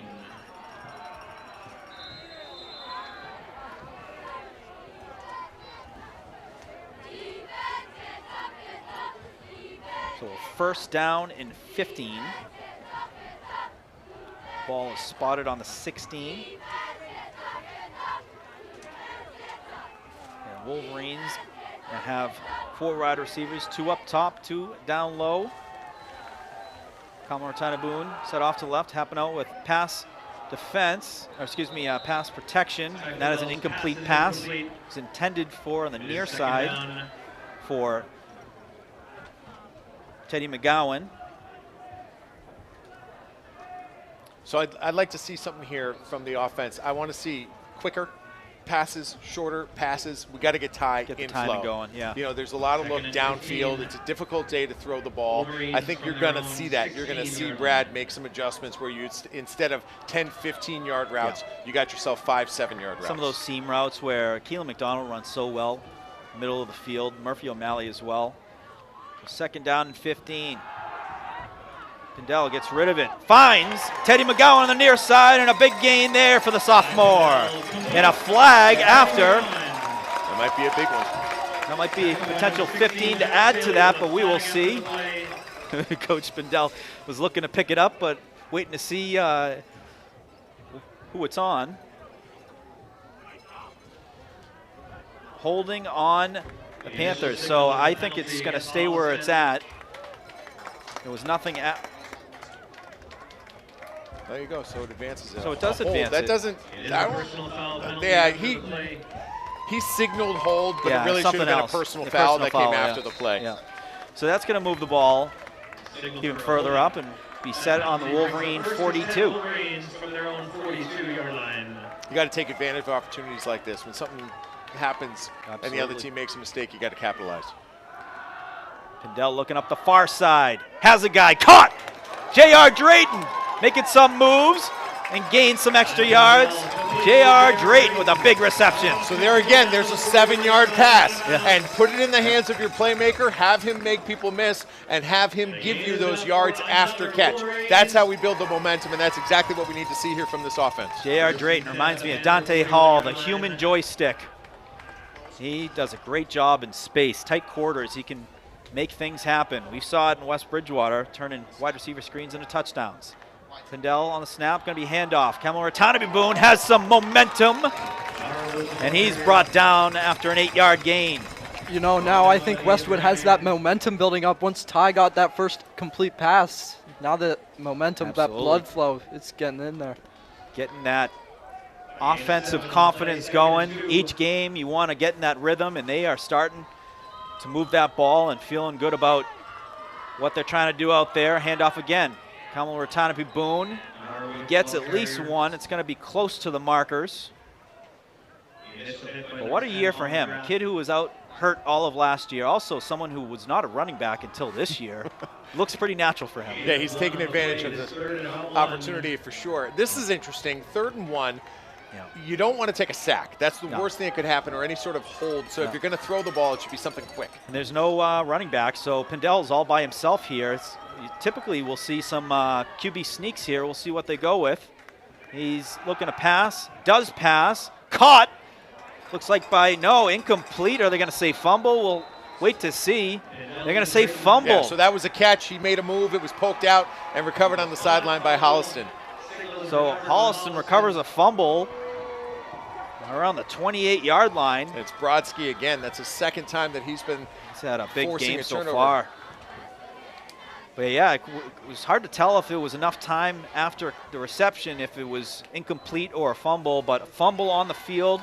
The Panthers are going to take over and go the other way. The Wolverine defense looking to make another stop here.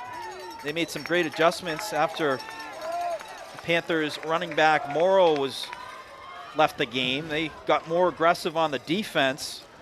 And we'll see if they continue to do that so here. So this is a critical play right here because this is right what they call sudden change. So now you're forced back on the field defensively. This first play, can you make a play? Yeah. Absolutely. You know, do they look deep here? We'll see. It's going to be handoff to Brodsky. Brodsky downhill, and he lays the shoulder, tackled by Petrus. Looks like a gain of about 7 or 8. It's a good run there to start off for Brodsky and the Panthers after the turnover. Just under 5.5 to play here in the first half. Still scoreless. Not necessarily what we anticipated, but this is how the game is unfolding. And sometimes even games that start low scoring like this end up in the 20s. So don't go anywhere. We've still got a long way to go. 2nd down and 2 for the Panthers. Wolverines showing about 6 guys at the line. Handoff to Rodenheiser. That's our first sight we've seen of Rodenheiser getting the carry there and gets the first down. Austin Rodenheiser, a TVL All-Star, one of the standout players over the last couple of seasons for Holliston, entered today's game gingerly limping. He's still limping right now. And so he's fighting through it, and that's what you get from a senior leader on a team in this type of rivalry game. So we'll see if he can play through that adrenaline and build some of that momentum. And they have I formation right now. So Rodenheiser in a running back with a fullback in front of him. Hand off to Rodenheiser again. And then tackled by Jack Corrigan behind the line of scrimmage. One TVL All-Star meet the other. Corrigan's had a fantastic year there on the defensive line. Certainly deserving of the praise he earned, and that's a big play right there, pushing Holliston back. Incredible play. He picked that up good, and that's what happens sometimes when you have a fullback is the running back waits for the fullback to make that move where a linebacker can get right in the backfield and make a play and cut him off at the point of attack, and that was a great play there. 2nd down and 12. Rodenheiser set off to the right. And looking to pass. McDonald gets rid of it. Caught but tackled immediately, and Wolverines pushing him back even further. Brodsky on the reception, but tackled immediately by Holmesy and also Zafiropoulos. Just difficult to move this ball down the field through the air. McDonald doesn't have the same type of arm strength that Pindell has. Very windy day, and that defense is swarming to these passes and these balls when they're in the air. 3 defenders on that once it was caught.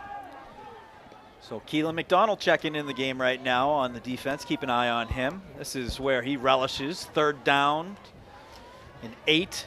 And he's a man that likes to get after the quarterback and does so very often.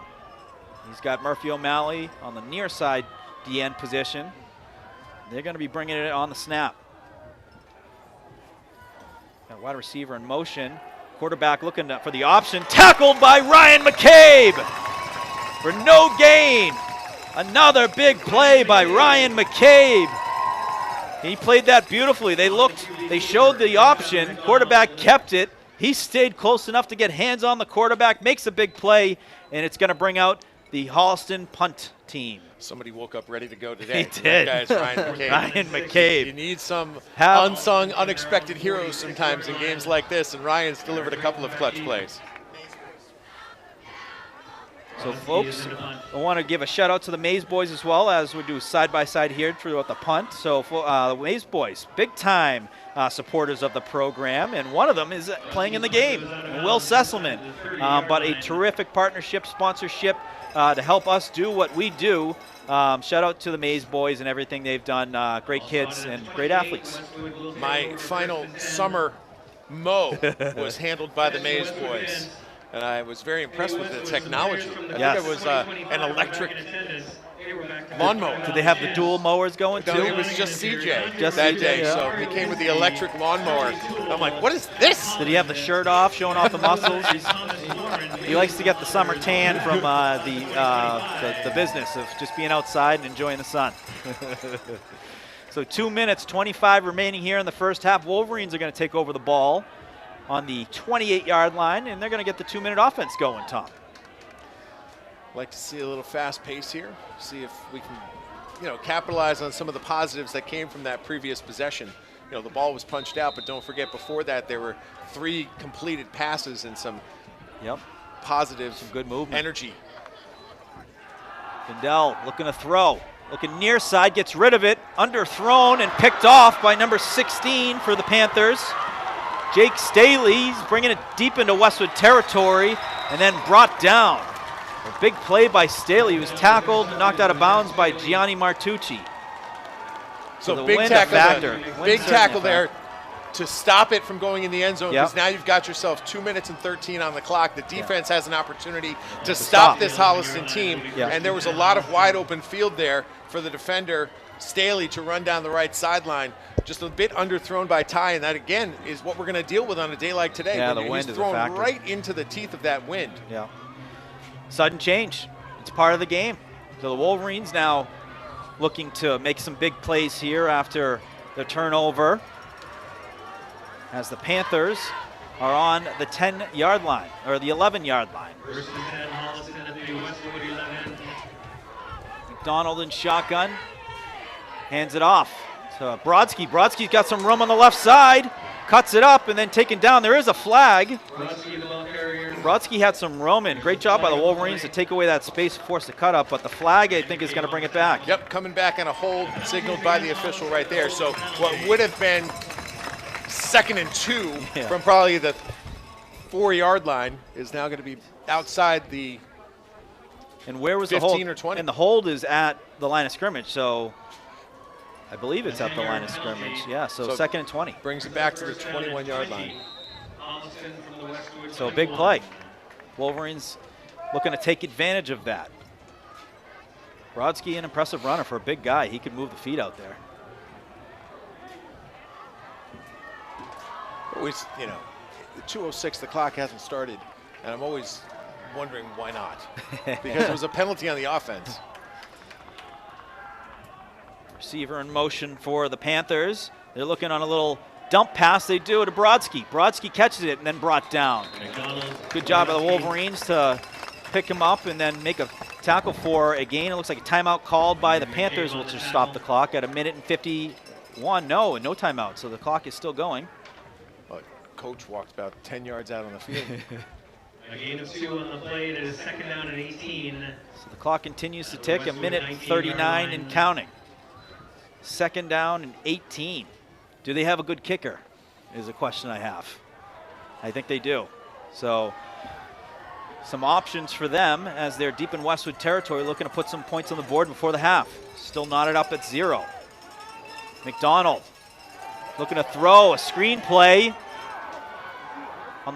Player working on the far side and then brought down. That was a big gain. Looked like it was to number 18. That was to Paul McGrath. Paul McGrath, okay.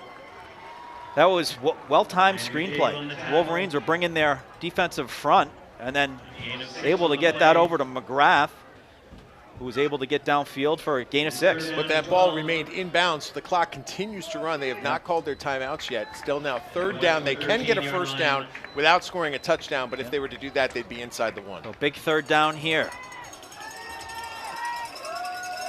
They're going to go 2 up top, 2 down low. Brodsky set off to the left, now set off to the right. McDonald's going to send a receiver in motion, and he's looking right. Throws right. Has a guy caught and then knocked out of bounds right around the 3-yard line by J.R. Drayton and Holmesy. So the clock stops with 26 seconds left. You're going to have a 4th down and about 3. Oh, man. 4th and 4. These are the type of plays that happen only in a Thanksgiving game. So 4th down and 4. What do you do here? Oh, looks like they're going to send out the field goal team. Yeah. Take some points. So they do have a kicker then. So the field goal team coming out for the Panthers, looking to get on the board before the close of the first half. And is it Brodsky who kicks too? He does the punts. He does the kickoff. I don't think it is. I do want to remind you guys, though, that Holliston is going to receive the second half. So they are. They're going to have another chance right after this. Good call. Think about it. Looks like the kicker is Samuel Faria. They're going to take Faria. And Holliston takes the time. They're icing their own kicker right now. Well, just a chance to make sure that they can get everything squared away. Yeah. Everyone knows what they're doing. It is important, too, to talk about, hey, on a bad snap, these are the things you do. You know, you want to be prepared for everything. The winning ticket is 672-164. Westwood. So Sam Faria with the first pressure kick of the day. It's going to be about a 22 or 23 yarder if it's kicked. 164. At the next break, we will call 4 tickets out for participants. That's a great crowd we have here today. This is awesome. You got nothing better than you pack the stands, but then it also wraps around off the field. You got big crowd over by the snack shack. You also got the kids that play their football games behind the south end zone. Nothing better. Look at that. Yeah, that is. We got the cheerleaders out here today who they've been loyal and unbelievable all season. Rooting on our Westwood Wolverines and keeping our spirits high. Are they still kicking or are they going for it? No, they are not. Did they change their mind? It looks as though we might have a we have 4th and 4 there we offensive go. play. This is what it's all about, folks. 4th and 4. And now Westwood calls Pindell timeout. and the Wolverines call timeout. Smart play. So they were able to see what they were coming out with. They're going to talk through it. This is where the chess match enters into the game. So it looked like heavy in the backfield that last time. So, folks, while we have the time, I want to talk about anyone interested in joining in on the Annie Elcock Jessups, the Maze Boys, and sponsorships. Some really good opportunities at Westwood Media Center for sponsorship opportunities, and they're still available throughout the school year. So the winter season about to start. They can be seasonal or whatever you're looking to do.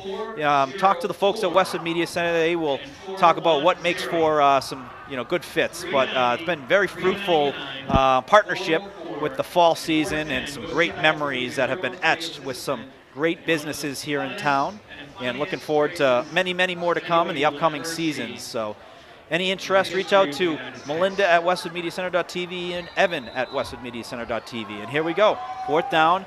They are looking to get it done here. They have to get in the end zone or it's a Westwood ball. McDonald is going to toss it over the far left. Is there room? Wolverines trying to get to the angle, and no, touchdown for Holliston. Paul McGrath able to get it into the end zone, took a nice angle and had some good blocks to get the first score of the game and put the Panthers up 6-0. A couple of running backs there in the backfield with McGrath. They were able to clear out the space on the outside there around the left, and he just found his way to the pylon and gets on the board for the first time here today. Got to give the Panthers credit. We've seen 4 running backs. McGrath steps in there and gets it done on a 4th down and 4 with 20 plus seconds remaining in the half, and then the extra point is good, which will make it a clean 7-0. And Wolverines will have 19 seconds left. We'll most likely just take it into the halftime, make some adjustments. But Panthers getting it done on 4th down. Nice to see my daughter has arrived. We were chatting yesterday, and that she's actually here with her teammate Narintra, Kamala Ratana. Yes, there we go, rooting on supporting her brother, big brother. And Narintra is recovering from meniscus surgery. Yeah, what a fantastic season both of them had on the volleyball team, and fun games to call. So the Panthers are going to kick off. Brodsky setting up his tee. Let's see if Westwood can get a big return here, they can get it close to the 50. You certainly have the opportunity with an arm like Pindell to throw something towards the end zone. Well, the first kickoff we saw from Holliston was a little squibber, so yes. I would anticipate we're going to see the same thing here. Same thing. They want to see some clock tick off, or some time ticked off the clock, and there we go. Falls off the tee. They typically allow you to place it again. They're going to come right in right now. Are they going to hold it? They're going to try one more time. But usually if the second time it falls off, you have to have someone hold it. Liam Brannigan is ready. Yeah, he was. He was running in there ready He's to done go. it before. Brodsky with the kick. And it's, again, another low roller picked up by J.R. Drayton, looking for some space. Able to get it to the 37 and brought down, and 14 seconds left on the clock for the Wolverines, where they will take over. 36-yard line. We'll see what they do here. I mean, normally, if it was a normal team, you say take a kneel, go into halftime, but they still have dangerous weapons that can turn slant routes. You know, they can turn screens into 70, 80-yard touchdowns. And we haven't seen one of those screens yet. That's typically one of the secret weapons that gets revealed later in a game, but I don't know if this is the right time for it or not. So Ty making is it another timeout? Yeah, I think it is. So timeout called by the Wolverines. Timeout.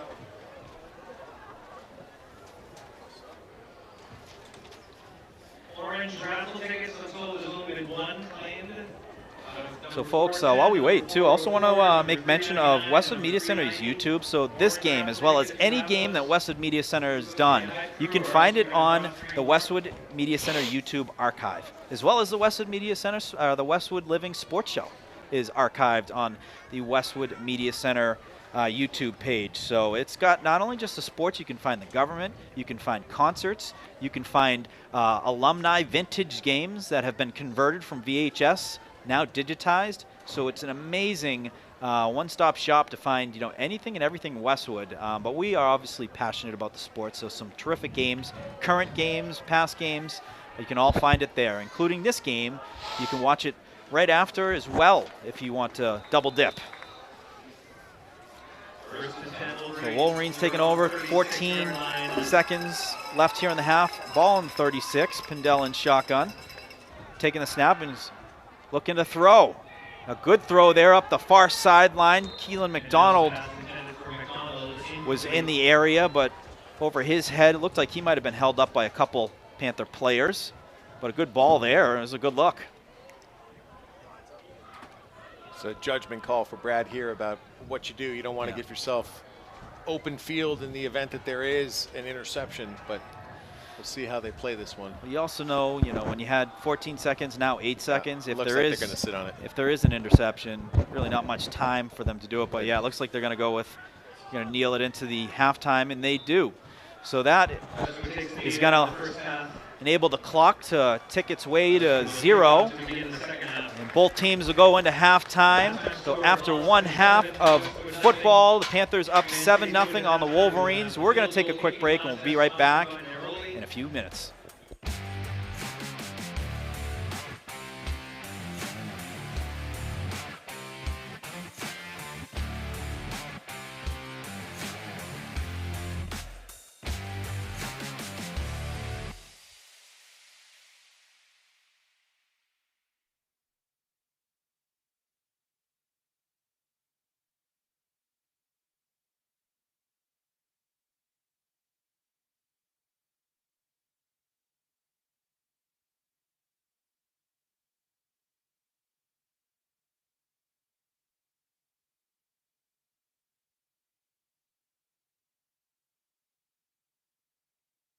Nothing in sports happens without commitment.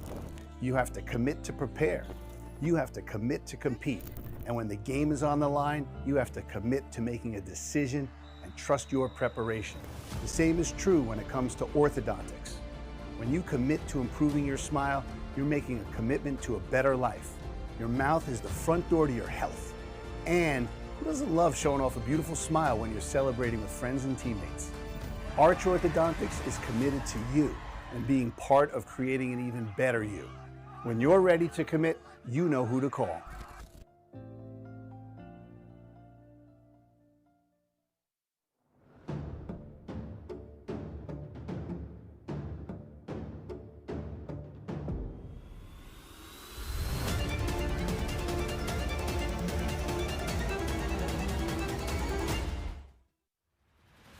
I grew up right here in Islington, wearing the green and white for Westwood High.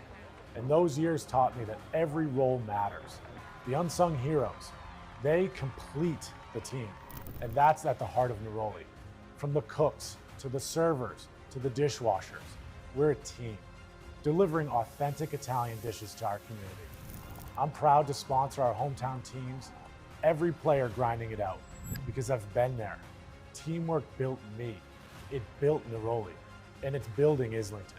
So come join us for dinner, and let's cheer on our teams together.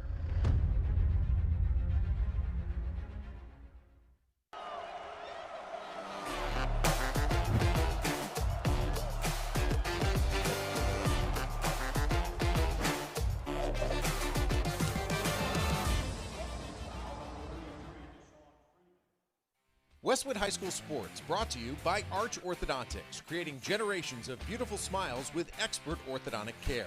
And Neroli Ristorante, authentically Italian. Well, welcome back, folks. The Panthers up 7-0 at halftime over the Wolverines. And we have something special for you here at halftime. So Evan and myself had the opportunity to have Paul Hallion, a legendary Westwood football coach, two-time Super Bowl winning coach, one as an assistant and defensive coordinator, one as a head coach and defensive coordinator. He came on the Wolverine Report not long ago, and the episode came out last week. We had some great conversation, and one of the things we talked about was Thanksgiving. So we will show a clip of that podcast, and it's a fun one. So check it out. Coach, I want to switch gears because we're coming up on the Thanksgiving Day game, and you coached quite a few of those. So how important was that game for you, and how meaningful was it to be a part of that tradition that Westwood and Holliston have on Thanksgiving? It was awesome. It was awesome. Don't forget, I was coming off, maybe 5 or 6 straight Thanksgiving Day games against Brockton, and I told you about how my last one there went.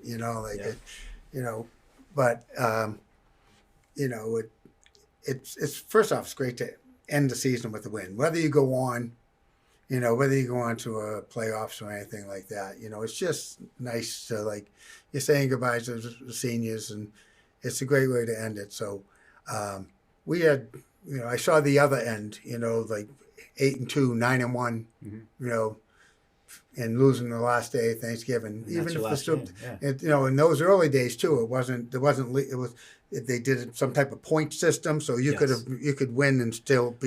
You could be undefeated and not. I heard go to the play. Natick had a couple undefeated seasons. They didn't go. Yeah. I remember one of the Super Bowl games that I was at Gillette. The Natick kids had 22-0 says you're not number one until you beat Natick or something. They had a sign there. Yeah. But anyway, so I saw the other end, and it was good. I mean, I really embraced it.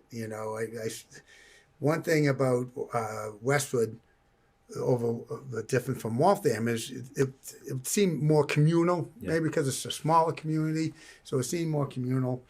Myself growing up, I mean, we didn't have that. Most of our games were played at White Stadium without parents even watching. Yeah. You didn't have your local newspaper putting your name in the paper for making an interception in the Super Bowl or something like that. So it was fun to embrace it, and Pizzo got me right on board with that. I'll tell you. Yeah. Because he played. He went through it, Evan, as a player, and as a coach, and so I really and then at first, the games really didn't.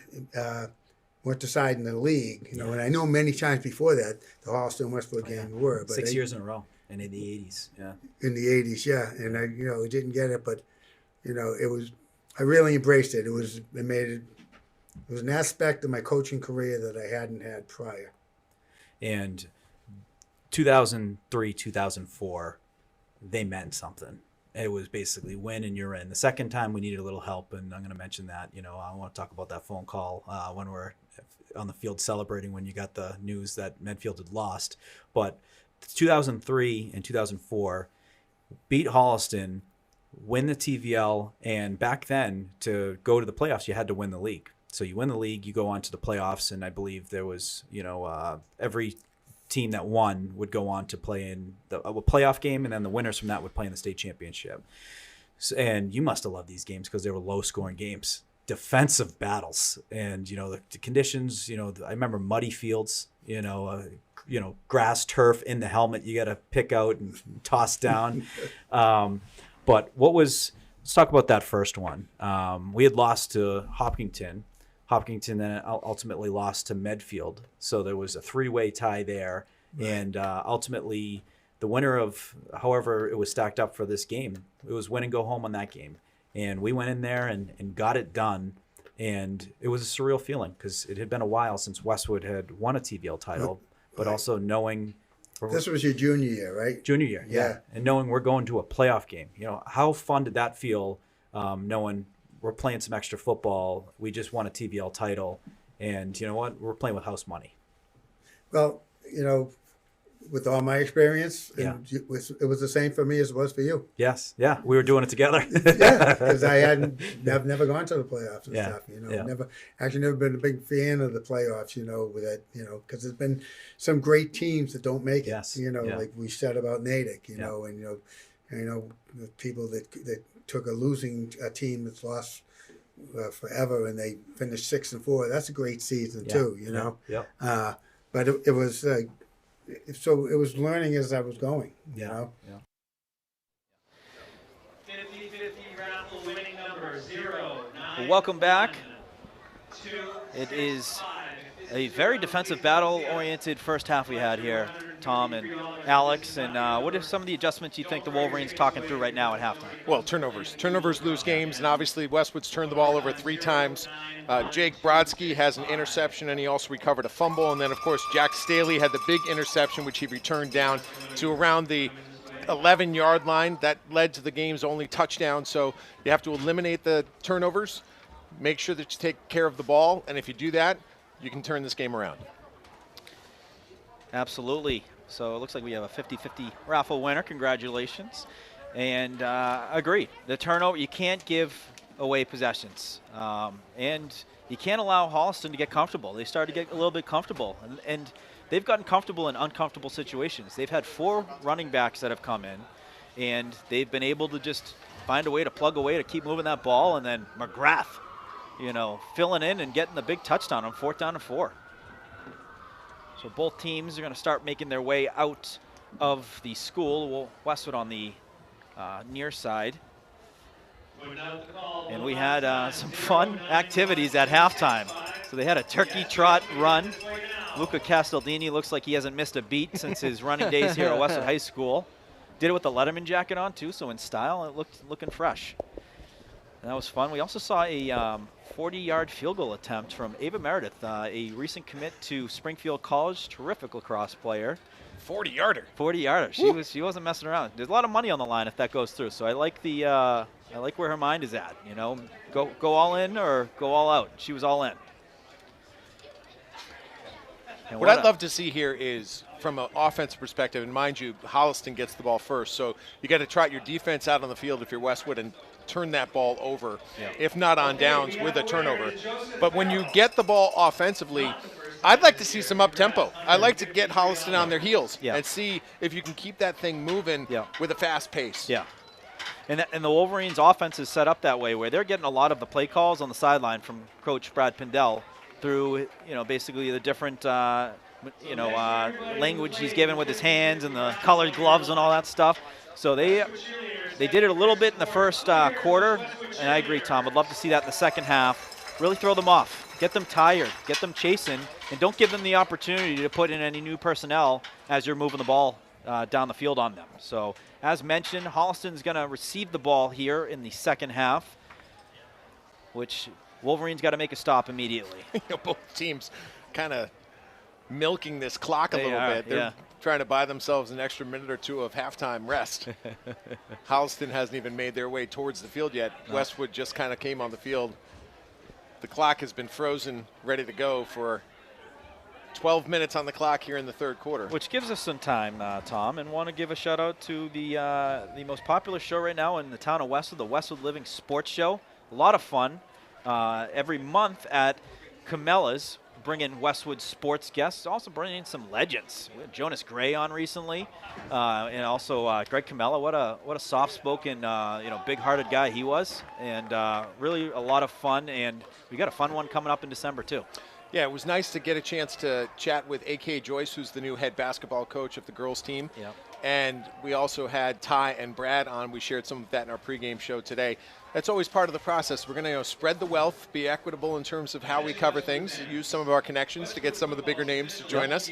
But what I'd really like to create and what we're looking to do is, get people at Camellas to be Yes. a part of the show. Team And I dinners. think, Team dinners, you know? yeah, you know, Let's if have one some of your fun. players or coaches is featured on the show, we want to see you there with them. Yeah. Because that's really going to bring some energy. And our next show is scheduled for Wednesday, December 17th, and we've already got a few guests lined up, including Kathy Delaney-Smith, the legendary basketball coach who set so many amazing records here in Westwood, then went on to Harvard for almost 3 decades of coaching. Incredible. We've also got some of our Hall of Famers. 2014 lacrosse players who were Ella recently Hazar inducted and into the Hall of Fame. Ella Hazar, Kim Ajitsi.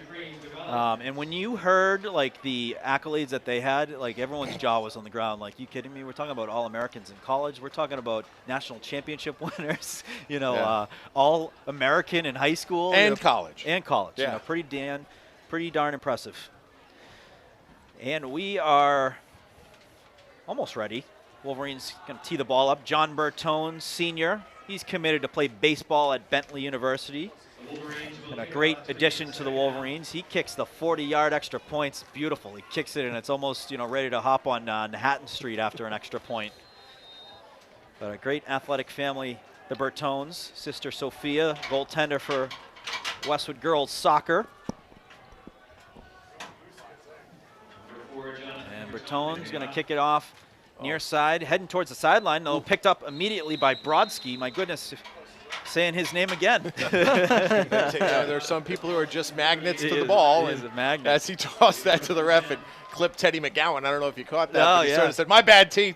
Didn't mean to hit you there." How about the spin on that? Stayed in bounds. I Yeah, thought that was sure out of bounds. You know, going to make its way there.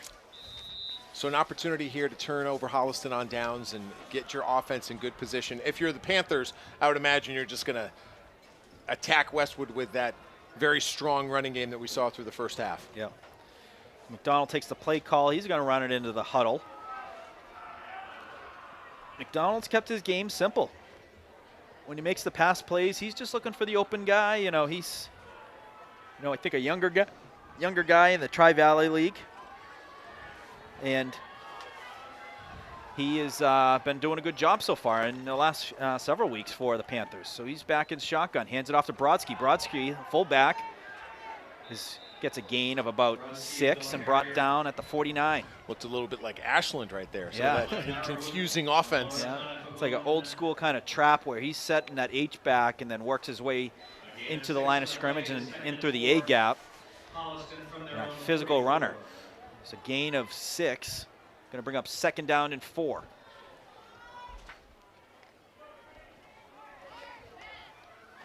And McDonald going to run in the play again.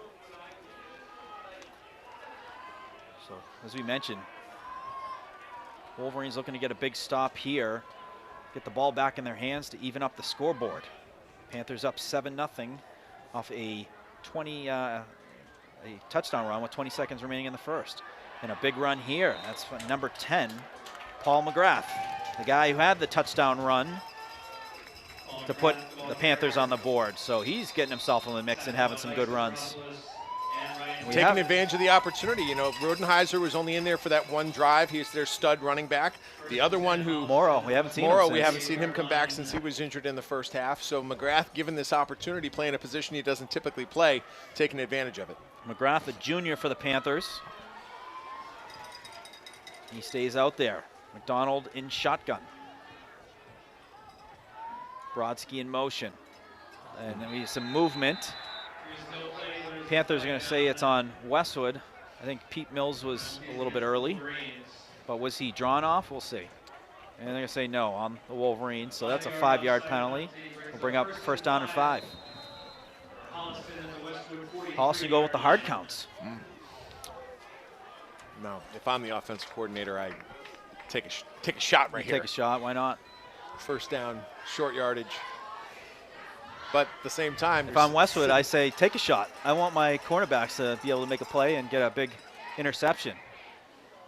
It's going to be hand off to McGrath on the outside. Great tackle, J.R. Drayton right around the line of scrimmage. Coming up from the cornerback position. Wrapped him up nicely. That's a big guy you got to tackle, too. McGrath is a big boy. And McGrath's probably got like 7-8 inches on JR, and he was undaunted by the challenge and stepped up to it. You need, winning football, you need corners who can make plays on the run as well, and who can see that play coming up, and they keep the contain on the outside, making sure that no one's getting to the outside, and that's a great play. Great example by J.R. Drayton, senior all-star for the Wolverines. 2nd down and 3. It's going to be a toss play. McGrath going far side. Wolverines trying to cut the angle down. McGrath cutting it inside. He is able to get a couple yards, which gets him across the sticks, and they'll get a 1st down and move those chains. Credit to McGrath and credit to those guys who get outside and give him the opportunity to push that pile forward a little bit. That initial point of contact was a good 3-4 yards short of what he needed for a 1st down, but he was able to power his way inside the 40-yard line and move those chains. Yeah, he's done a great job coming into this game and getting his game going and really being a big piece right now for the Panther offense. They haven't needed to really throw much with, the 10 yards here, 8 yards here, 4 yards here. They all accumulate to 1st downs and some good ball movement for the Panthers. 1st down and 10 on the 37. Brodsky in motion. Hand off to McGrath again. Trying near side. McCabe there. He brings them down, and he has some help as well from Zafiropoulos and I believe Ryan Petrus. So good gang tackling. That's another big thing in keys to good defensive football is gang tackle. And not just guys who are, you get a couple guys to bring a guy down, but first guy getting the hands on, second guy getting the ball on the ground. That's the next step when you get the gang tackling going. Man, they are taking every second off that play clock.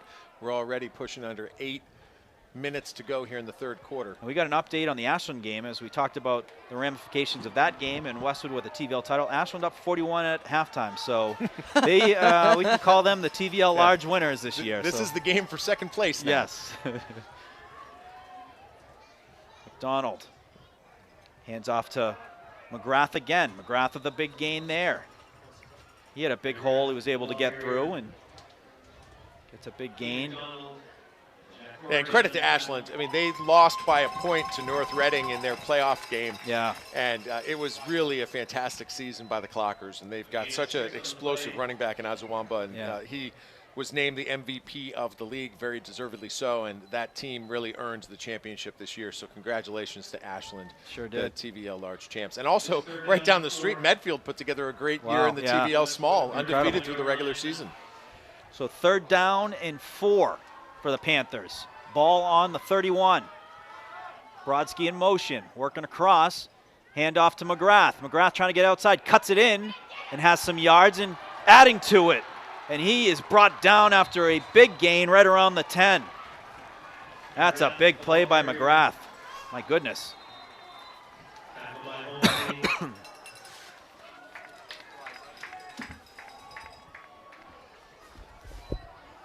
So 1st down for the Panthers. Ball is going to be spotted around the 11. This is a game McGrath's not going to forget. No, I did not see the scouting report on McGrath. Well, he's a solid receiver. We know that. Yeah. So even if they go to a set of plays where they put him outside and throw him the ball, we know he's capable of that. Yeah. At this stage, he's taking a snap. Yep. Oh, no, it's McDonald again taking it. Sorry. Yep. Brodsky in motion. Hand off again to McGrath. Near side. Cuts it in and tackled. Holmesy on one of the tacklers. As well as Petrus. That's a gain of about 4 or 5. I'm going to call it 5. So Panthers take the opening kickoff and they work it all the way to the 6-yard line. Effective movement so far here on the kickoff the 2nd half. McGrath picking up right where he left off in the late in the 1st half. So 2nd down and 5. You got 2 receivers up top, fullback in motion, toss to McGrath on the far side. He's got room again, and then hit out of bounds right around the 2. There's a flag thrown, which from where it's positioned looks like it might be a hold on Holliston. It is. That's going to bring it back 10. So that's a big play right now. Help the Wolverines out. Timely penalty as McGrath had some good yards on that play. It looked like he brought it right around to the 2-yard line before he was hit out of bounds, but the hold was at the line of scrimmage, which will bring it back from there. So 2nd down and 15. Same play they ran late in the second That was quarter the that touchdown resulted play. in the Yeah, touchdown. Exactly. So now you're really going to have to go into the bag of tricks here and figure out what to do on 2nd and long. So 2nd down, 15. Ball on the 16. McGrath set off left. Brodsky in motion. Handoff to McGrath. He's working through the C gap and then brought down after a gain of about 5 to bring it close to the original line of scrimmage, which will bring up 3rd and 10. All right, so the you crowd getting loud now. You can get a first down without getting a touchdown, but you know, so far they have not chosen to take it to the air. We'll see if they do it here on 3rd down. The crowd was getting loud as they know what is coming here, and a 3rd down and 10. With the clock winding down, 4 minutes, 33 seconds remaining. This crowd is getting rowdy now. Full back in motion left, run left. McGrath has some space. Westwood speed able to come up. Jumani South got the initial contact, but McGrath was able to get an additional 3-4 yards. Same exact situation we had in the first half. Their ball's on the 5-yard line. It's 4th and 4. Yep. They went for it last time and got a touchdown. Here we go. So I assume they're going to do the same thing. On this play, I'm thinking you got to keep your outside linebackers 1 or 2 yards even further outside from where they are, and to get downhill immediately, blow up that fullback so you can get hands-on without any angle to the end zone. So 4th down and 3. If they were to get 4 yards but not get in the end zone, they would get the first down. So they're just trying to keep it within 3 here. You get within 3, you get the ball back here. McDonald, shotgun, takes a snap. He's looking to throw. Looks right, throws right, gets rid of it and caught. Cal Laverne with the touchdown. Lavroni. And just when you thought they were going to go back to a run play, they pass it and they find Lavrone in the back of the end zone for the touchdown to put the Panthers up 13-0. First pass of the entire drive. That eats up almost 8 minutes. So Westwood's got its work cut out for them.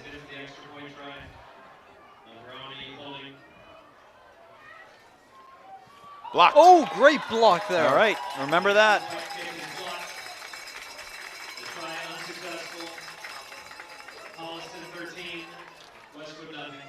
And folks, want to check out the screen. So our 3rd full screen, our partnership with Top Legend Barbershop right down the street. That's where I get my hair cut, and these guys do a terrific job. Amir and Elias, 2 of the very, very best. But we are very excited to be partnering with them in the winter season, and it starts today here during the Holliston Thanksgiving game. So thank you, Amir and Elias and the Top Legend Barbershop team. It is, we are very, very thankful for your support and partnership. So credit to Holliston right there. A very clock-chewing drive that ends up with 6 additional points on the board. So now Westwood's got a lot of work to do working uphill. Got to protect the ball. Turnovers will be deadly from this point forward. So you got to make sure that every drive you put together ends with a kick and not a turnover. Got to score. So the starts here, though, with the return. J.R. Drayton. And that's out of bounds immediately. So Wolverines will take over on their 45. I don't even think that ball had a chance of staying in bounds. I think it was just immediately out of bounds, which is going to be set up great field position for Westwood. And we'll see how the wind factors in for the Wolverines going right to left. I think it was somewhat more impactful going left to right with the throws, the wind really carving into taking away the zip.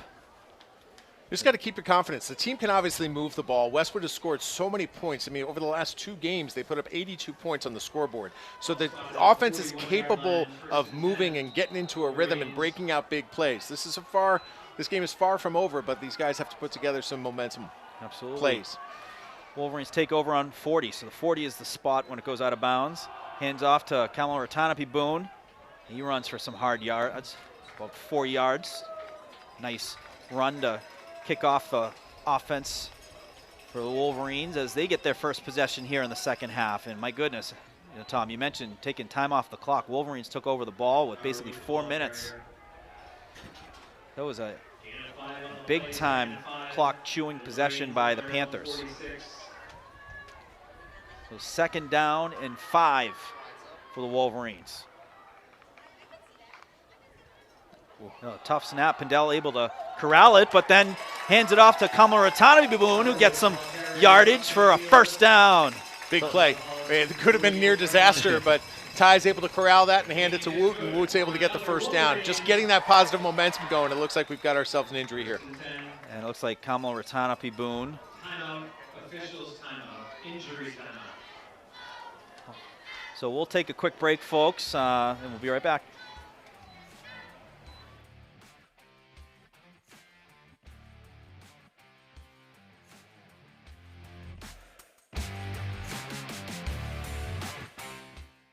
Nothing in sports happens without commitment. You have to commit to prepare. You have to commit to compete. And when the game is on the line, you have to commit to making a decision and trust your preparation. The same is true when it comes to orthodontics. When you commit to improving your smile, you're making a commitment to a better life. Your mouth is the front door to your health. And who doesn't love showing off a beautiful smile when you're celebrating with friends and teammates? Arch Orthodontics is committed to you and being part of creating an even better you. When you're ready to commit, you know who to call.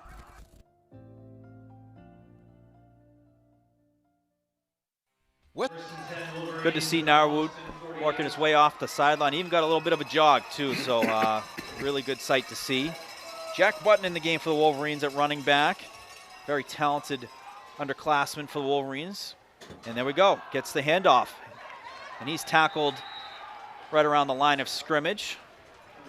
Swarming defense there by Holliston. You're hoping that all of these runs may set up some form of a quick pass. I think when you go back to when the Westwood offense was moving most effectively, again, it's on those quick, short passes and give your receivers room to run after they catch it.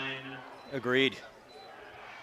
And they're looking to continue to move the ball. Some good runs by Kamaratanabe-Boone that got them the 1st down. Now 2nd down and 11. Pendel is looking to pass. Gets rid of it. He has Drayton, but ball thrown just above his head, out of bounds, and incomplete. Attention fans, especially in the south end zone. So Woot trying to work it out on the sidelines. Yep. He's been running back and forth. He's been a big player for the Wolverines on both sides of the ball. And, you know, as a leader, seeing him who gets banged up and then coming off the field and trying to jog, you know, what a sight to see. You know, just a kid who's an ultimate competitor. And he looks like he might get a little tape to help out and potentially see him back in soon. So 3rd down and 11 for the Wolverines. Ball just on the Panther side of the 50 on the 49. Pendel rolling out to the far side. Gets rid of it, and then incomplete. It was intended for J.R. Drayton. And that brings up a 4th down and 11. I don't see the punt team coming on just yet. But the Wolverines are gamblers. So looking at the clock, 2:16 to go in the 3rd quarter. Ball's in the Holliston side of the field, so looks like Brad's going to give him a chance here to try to convert this 4th and 11. This is one of those plays you'll talk about if you convert it. Yep. And every team has a certain level of plays on their play call sheet, which are their 4th down plays. You know, the 4th down 5-yarders, the 4th yard 10-yarders. So Coach Pendel tapping into that one. They're going to have J.R. Drayton up to the top side, far side, as well as O'Malley. Near side, got McDonald and McGowan. Button in at running back. Pendel looking to throw, gets rid of it. And then a big catch! J.R. Drayton comes down with it on 4th down and 11, no less! What a play! He wasn't just going for the 4th and 11. Looks like it was a ball spotted at the 9, but so what a 40-yard play right there. Yeah. And again, that's the one they're going to talk about if they can turn this around. So right back into it. Hurry up offense. Snap to Pendel. Fakes the handoff to Button. Little pass just over the head of O'Malley. O'Malley had some space, but unable to connect with each other there. It's going to bring up second down. Stops the clock at 1:55 remaining here in the third quarter. It allows Westwood to kind of settle their heart rate a little bit. That's a big play, you know, and you want to get back to focus. So not a bad thing there. You get to think about it for a second and get focused on the next play. And we got a timeout called by the Panthers. So the Panthers looking to settle things down on their end. Holliston takes timeout. First. So folks, while we have some time, this past weekend was a special weekend. Tom and myself were able to join the Hall of Fame ceremony, the 2025 class. Some terrific athletes spanning multiple generations as well as a team. So you see the 2014 girls lacrosse team there, undefeated, nationally ranked. But I want to give a big shout out to Mike McGovern, class of 1970, Dave Bernard, he was a year ahead of me, captain of my football team, incredible athlete, incredible competitor. Pat Frody, this man won the Mass Open, one of the hardest things to do in golf here in Massachusetts. El Hazar, Kimajitsi, they'll forever be linked together, and also future Westwood Living Sports Show guests, and then as well as the 2014 Westwood girls lacrosse team. It was a great event to be a part of, and it was nice to see that 2014 team have a chance to have a bit of a reunion and see two of their teammates go into the Hall of Fame. And it wasn't just what they did in lacrosse. No. I mean, those girls were dominant in hockey as well. State champions. I mean, really phenomenal list of accomplishments. You talked about it earlier, what they did at the next level. Yeah. You know, Ella Hazar goes down to North Carolina and leads them to a national championship, and she's now up at Dartmouth on the coaching staff. So, yeah, excited to have them with us on the 17th of December for the next Westwood Living Sports Show presented by Nightingale Wealth Solutions at Camellas. So please come join us to get a chance to meet some Westwood legends and have some fun, a slice of pizza and a Coke, and have a good time. Absolutely. It's going to be a blast. So timeout called by Holliston. Also allows Westwood to talk things over and come up with the right kind of look and the right kind of play. Jack Button set up in receiver on the near side in the slot. O'Malley in motion. Pindell going to take it himself. Goes downhill. Nice hard run. And I thought I was going to see something like that. When you see O'Malley, a tight end in motion like that, he's essentially a fullback. But, you know, Ty Pindell, a guy who can move on his legs, also a guy who's not afraid of some contact. Yeah, 2 plays to score from the 6. Yep, so 3rd down and 9. It is 3rd and goal from the Holliston 6-yard line. So 3rd and goal, ball on the 9. 6. Ball on the 6, excuse me.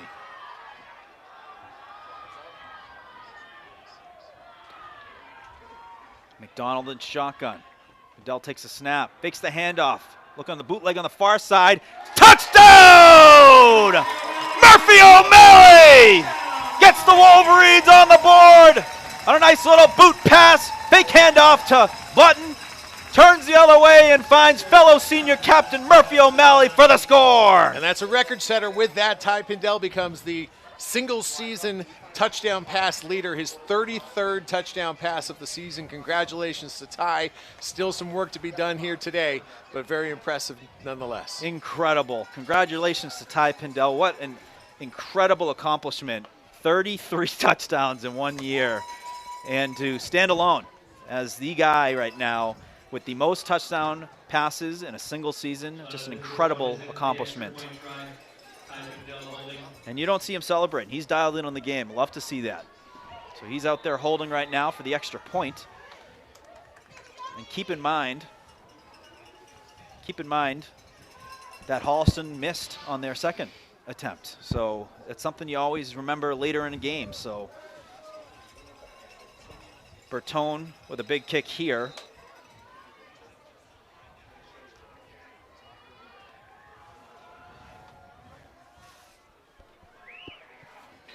And a good kick by the senior, John Bertone.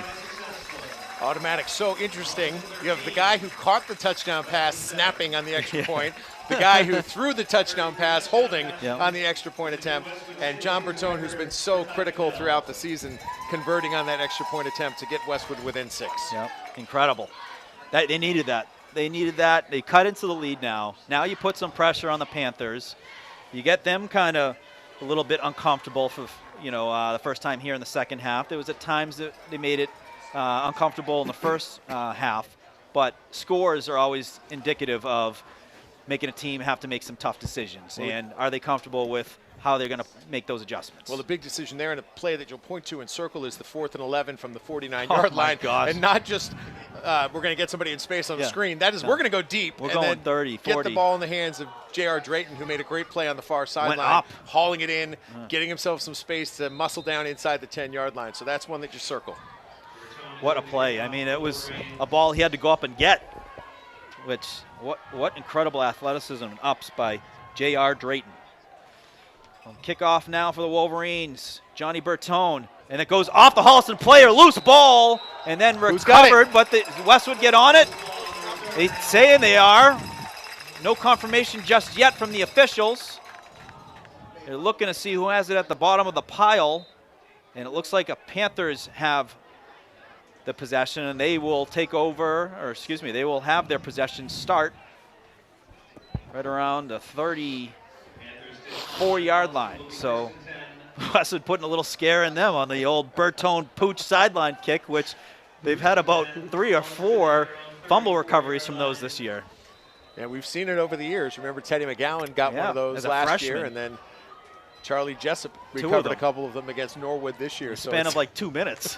It's unreal that we keep seeing it happen. I thought we might see it happen again right there. But real key component of the game right now, 1:06 to go in the third quarter. Holliston, of course, is going to try to keep running the ball as they have all day. Wolverines got to get a stop. So Brodsky in motion. Back to McGrath. McGrath tackled and brought down. Holmesy as well as Corrigan. Bring him down after a gain of 2. The Wolverines getting some energy injected in them after the touchdown by O'Malley. And you can see them getting ready there on defense. Holliston from their own 36-yard line. They got hands on early there and some good angles. It's probably going to be the last play of the third quarter, assuming that Holliston runs it here. We're underneath 30 seconds to go in the third. So 26 seconds and counting remaining here in the third quarter. It is 2nd down and 8. Ball on the 36. McDonald hands off to McGrath. McGrath trying near side, gets around the corner and gets some, and then knocked out of bounds close to the 50-yard line, which is going to move the chains for a first down. That stops the clock, which will restart once the chains are set. Petrus credited with pushing McGrath out of bounds, and the clock is going to 4, 3, 2, 1, and that is going to end the third quarter. So we will take a quick break here. You're watching Westwood Media Center coverage of the Westwood Boys Thanksgiving game. We'll be right back.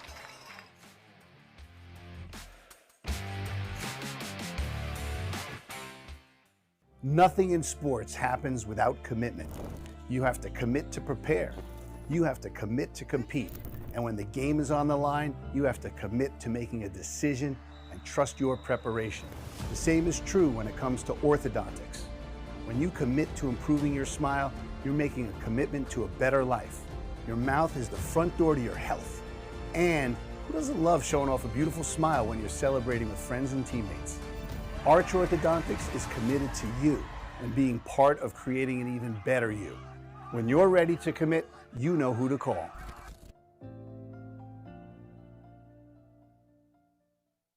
Westwood High School Sports brought to you by Arch Orthodontics, creating generations of beautiful smiles with expert orthodontic care. And Neroli Ristorante, authentically Italian.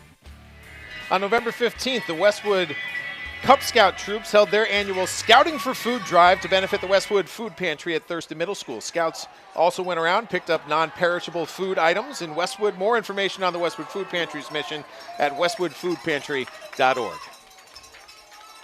So start here of the fourth quarter, a handoff to the fullback who's tackled right around the 50-yard line. Zafiropoulos with the tackle. He's had himself a heck of a game. We have a minimal gain. Now entered the fourth quarter, which means you can literally feel the energy a little bit more, right? We've got ourselves a 6-point game.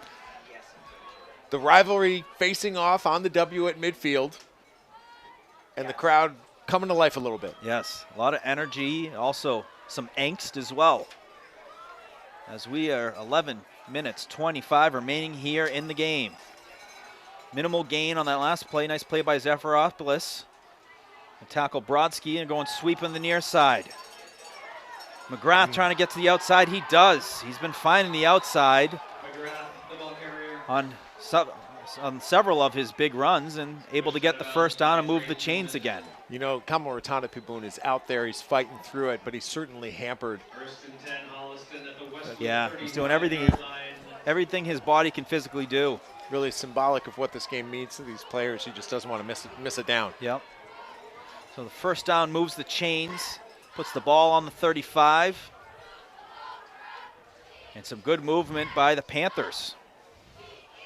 McGrath, as Tom mentioned, you know, one of the wide receivers, he's plugged his way in as the running back and has done a terrific job, making some big runs and some key touchdowns.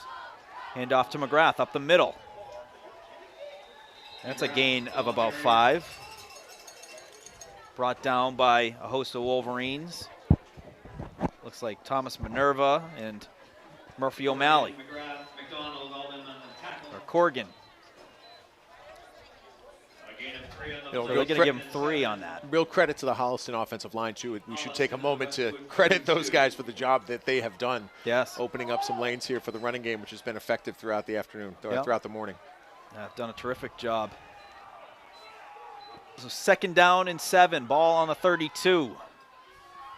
We see McDonald under center. We haven't seen much of that. We have fullback and running back and I. Toss to the far side. McGrath looking to get outside there. Smith was able to get hands on and then immediately tackled. South was able to get hands on and then tackled for a gain of a few more to bring up 3rd down and 4. So key to get hands on and make tackles on those initial contacts, because a guy like McGrath is going to be able to squirt loose and get an extra 3 or 4 if he's not fully wrapped up. So a big 3rd down coming. It is 4 down territory most likely, but you know, if you can get a big stop here, potentially you can get anything behind the line of scrimmage. That makes the team think about it, especially in a close game. So McDonald back in shotgun, hands off to McGrath up the middle, tackled immediately. Max O'Shea. Big play for O'Shea, the senior D tackle. Makes a tackle right at the line of scrimmage. Bring up a 4th down and 4. They're going to call it 4th down and 2. Biggest play of the game so far. Upcoming here. We did see a pass on the most recent touchdown when it was 4th and 4 down on the goal line. So it's not guaranteed that we'll see a run here. McGrath set off left of McDonald. The fullback offset right. And they're looking to pass. And he's hit, but caught by Brodsky. And he's going to work his way to the end zone and gets in the end zone for a huge touchdown on 4th down and 2.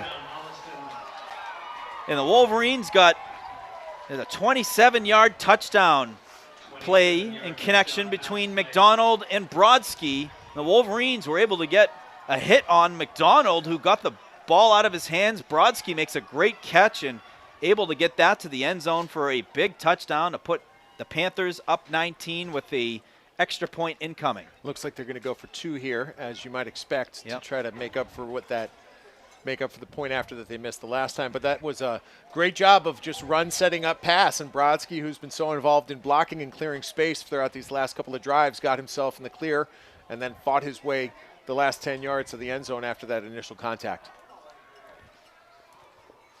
McDonald runs into the huddle with the play. So a couple plays we've seen, Tom, where we're expecting run, they've come out with pass, and they have delivered. And they're going to call timeout. So the Panthers will take a timeout, and they're going to talk through this.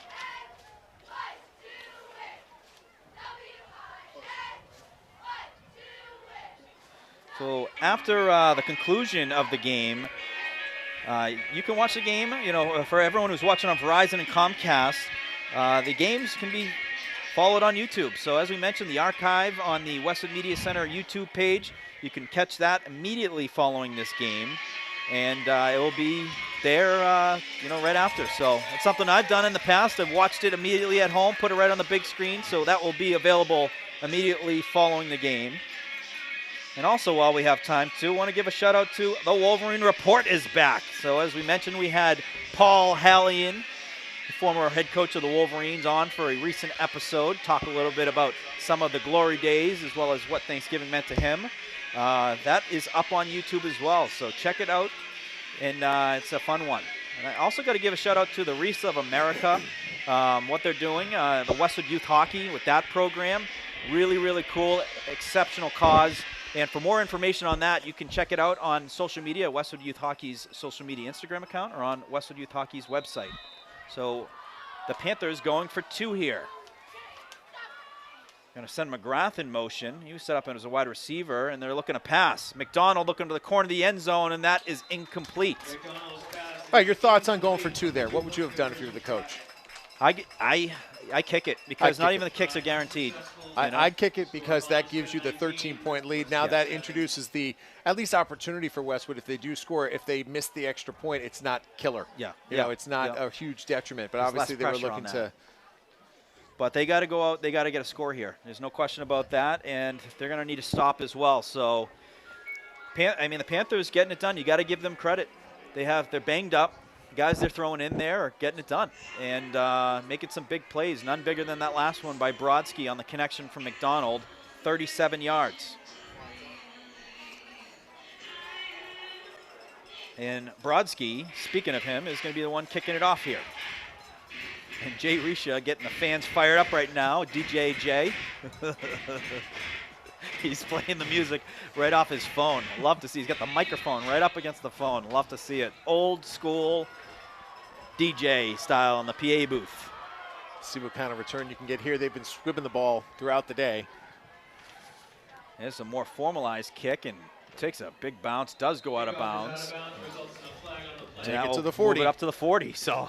Doesn't matter if it goes out of bounds on, Westwood's 40 or if it goes out of bounds on the 1 yard line. That's going to the 40-yard line. So 7:54 on the clock. Westwood obviously needs 2 scores, so a score, a stop, and a score. Not unheard of. The offense put together a nice drive last time that was capped off on a touchdown pass from Pindell to O'Malley. So, again, back to the basics, what we talked about in the first half. Quick, sharp, fast passes. Get your receivers in space so that they can make a move after they control possession of the ball. It's an explosive offense, so they can score quickly, but got to get the plays going. Got to get yards after the catch. So if you're going to do some of these shorter pass plays that are help moving the ball, you got to be able to make a couple moves to get 30-yard gains, 40-yard gains to make big plays very quickly. So Westwood takes over on the 35. It trips up top. McGowan by himself down low on an island. Pindell looking deep, throws deep, goes over the head and incomplete, went through the hands of the defensive back for the Panthers, but over the head of McDonald. McDonald looked like he had a little opening there, but a little bit too much zip on that ball. Motter was the player went through the hands of on the Panthers. So 2nd down and 10. 7 minutes, 47 remaining on the clock. Tom Lyden, Alex Dorsky, Morgan Donahue here on the call. A throw by Pindell, caught by J.R. Drayden. It looks like, and the ball hits the turf, but he did take a face mask penalty, which should and will negate it, but also add some additional yards to move the ball further up after the penalty. That was a great job by Juice catching the ball with his hands, right? That's something we've seen throughout his entire career. And there is that face mask that's going to be tacked on, which is going to take the ball inside the 40-yard line, maybe even down inside the 35. So a big penalty there that Westwood needs to take advantage of with 7:39 on the clock.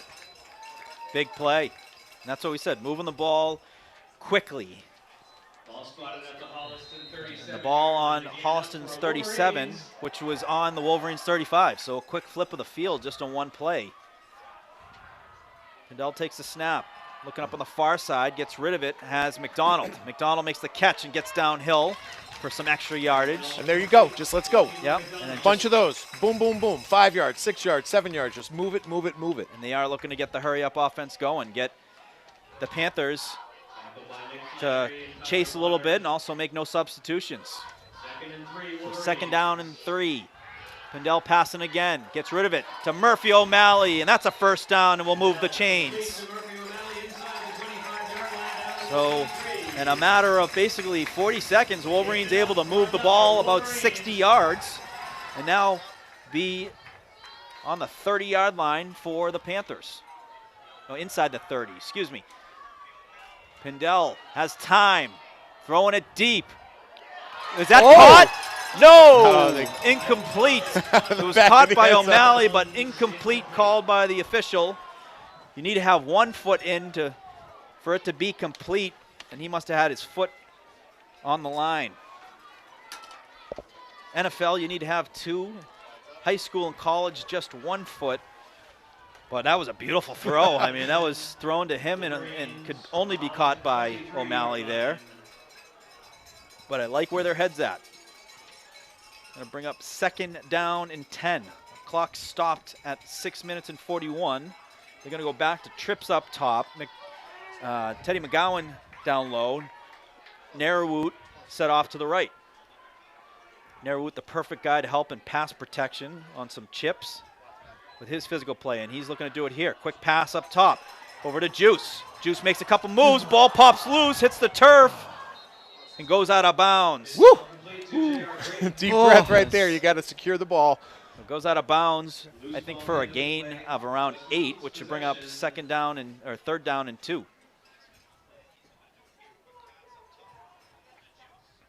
Wolverines looking in at Coach Pindell for the play. So 3rd down and 2. Ball on the 15.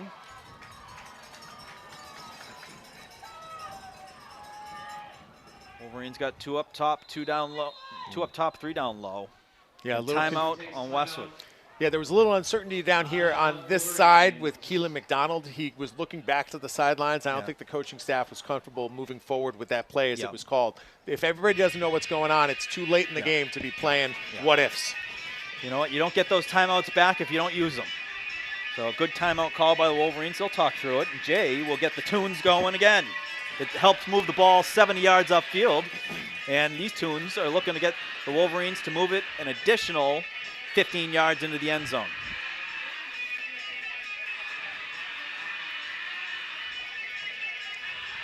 So 6 minutes on the dot. 6 minutes even. Got to get in the end zone here, but ultimately it comes down to your defense, being able to stop that run, because Holliston has been able to run the ball throughout the day. And if and when the defense comes back out here on the field, they're going to need to step up and get a stop and get that ball back for the offense to try to tie the game. You've got to think about the timeouts too, though. So you got to preserve at least some, knowing that if you get that score here, the Panthers are going to get back to that run game, and you might need to use that timeout at some point, get that ball back in your hands. We've already seen a 7-minute, 8-minute drive out of the Panthers that they had to kick off the second half. So 3rd down and 2. Pindell takes the snap, fakes the handoff, and rolling out near side. He's got a guy. Caught! Touchdown! Juice Drayton! 15-yard touchdown catch and reception. Pindell to Drayton in the corner of the end zone to put them at 13 points. With an extra point coming, or potentially a 2-point conversion coming. It looks like it's gonna be 1. So the Wolverines going for the extra point. Bertone on the kick. Bertone is in the extra point try. Ty Pindell holding.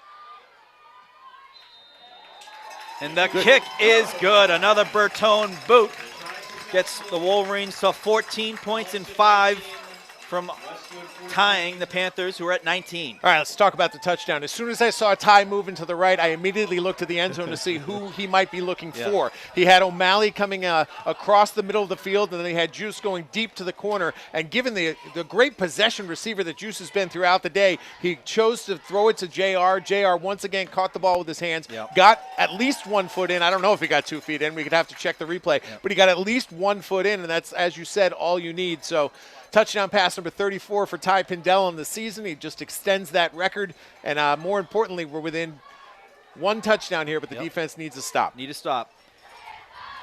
Need to stop. And you also want to give yourself some space. So we'll see Bertone gets that ball out there. He's also put a couple scares in them with putting it in an open space and timing it nicely with the kickoff coverage team, where almost saw a fumble recovery. But 5 minutes 54 remaining here in the game. Panthers up 19-14 on the Wolverines. And kickoff incoming by senior John Bertone. I try to pin him as deep as I could right here. Yeah. Don't get cute. Put something on the ground and roll it as deep as you can. There. Ground ball, not grounded yet, and then jumped on top by the Panthers. Inside the 33, 34-yard line, and they will have that going right to left with 5 minutes, 51 remaining. Biggest defensive drive of the year, and you can see the guys taking the field, understanding the importance of it. They know what they're going to do. They're going to try and get McGrath to the outside. That's been the key for the Panthers in the second half, and also for that initial scoring drive. The other 2 touchdowns were on passes when we least expected it, but they were set up by some key runs by not only McGrath, but Brodsky. I mean, I haven't kept the stat sheet, but definitely fewer than 10 passes, if not fewer than 5 from Holliston all day. Yes. And they got I formation. Or no, excuse me. The fullback was set off to the right, and they handed off to Brodsky, who's immediately hit. So a nice play immediately by the Wolverines. The D tackles get hands-on and keep Brodsky to only 1.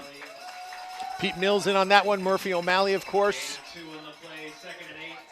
And number 50, who is Mike Zafiropoulos. Yep. He has been having himself the game of his career today. And he has lived up to every bit of what the coaches told us about of, him and Max O'Shea. Max O'Shea as well doing big things out there on the defensive side. So 2nd down and 8 for the Panthers.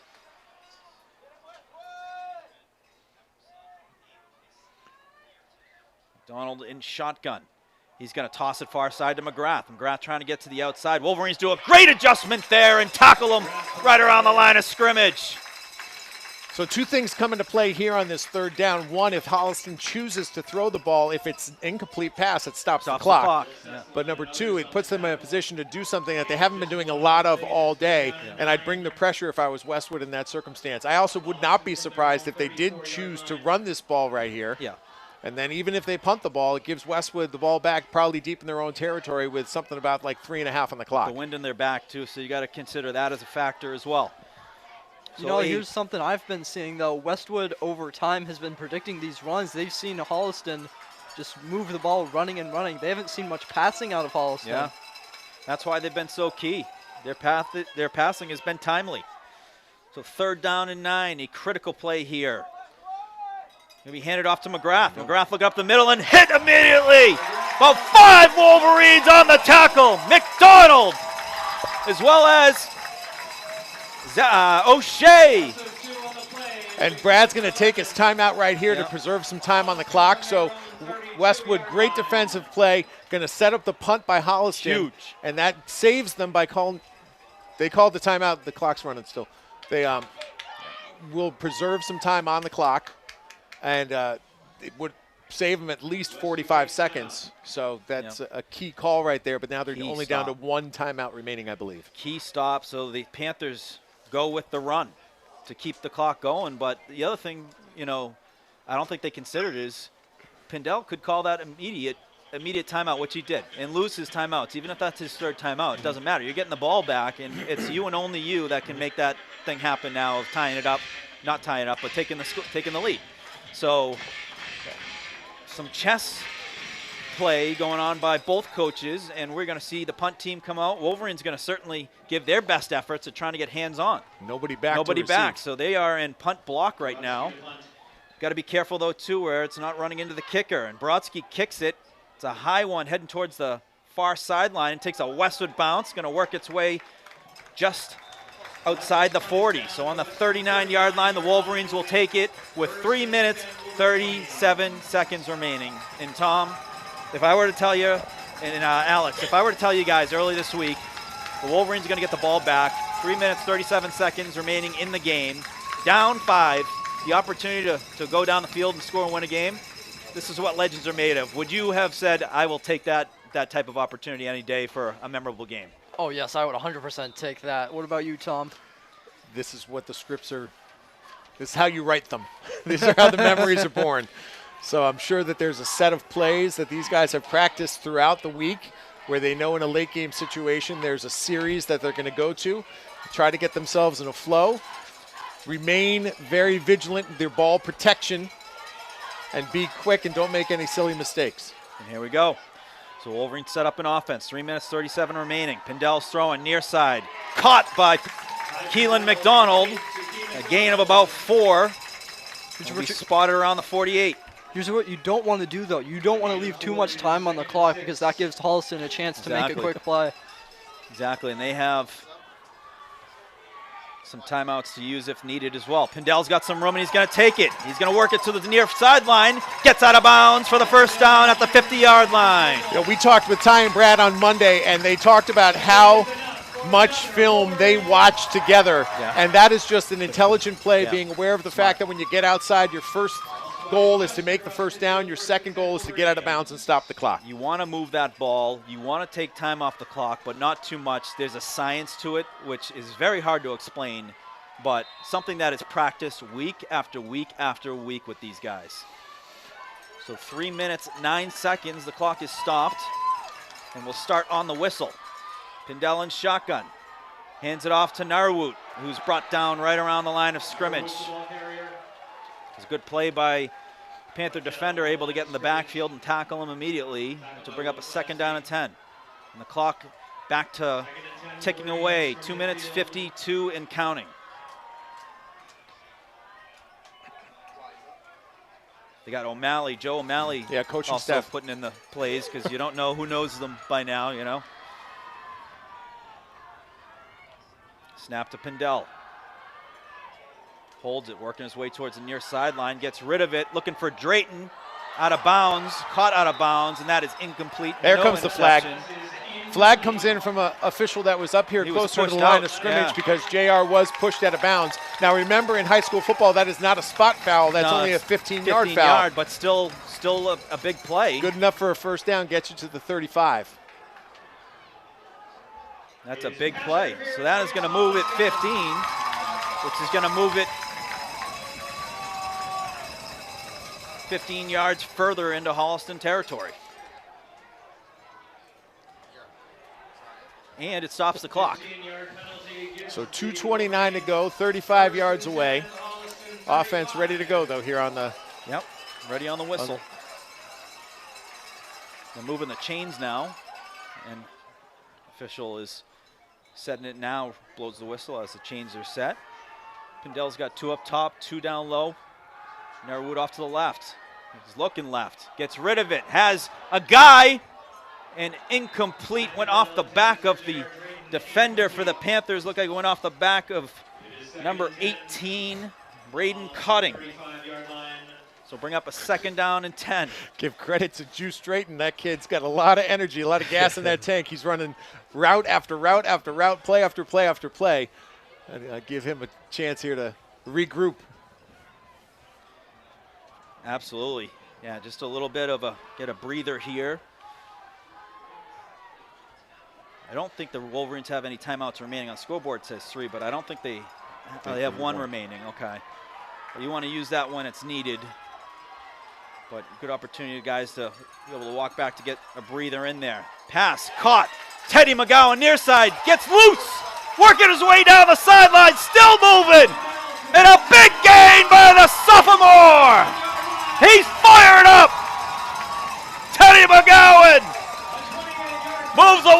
Wolverines inside the 10. A 28-yard reception by the sophomore. That's just pure guts right there, pure guts and grit, and that's what you're looking for at this point of the game. McGowan gathers it. First point of contact, he's able to carry it. Just a slew of Panthers on his back inside the 10. That clock is running. We're at 1:52, but it's now 1st and goal for the Wolverines with a chance to take the lead for the first time today. And this is where you want to ask the head official the time clock, the play clock, making sure you're on top of that. You want to use as much time, but also not take any penalties of going over. O'Malley, the fullback, and then downhill goes Pindell on the QB keeper. Looks like maybe a gain of 1 or 2. The clock is continuing to tick, so a minute 22 and counting. Wolverines might have to take a timeout. No, they're going to run a play as the clock is still ticking. So a minute 13, minute 12.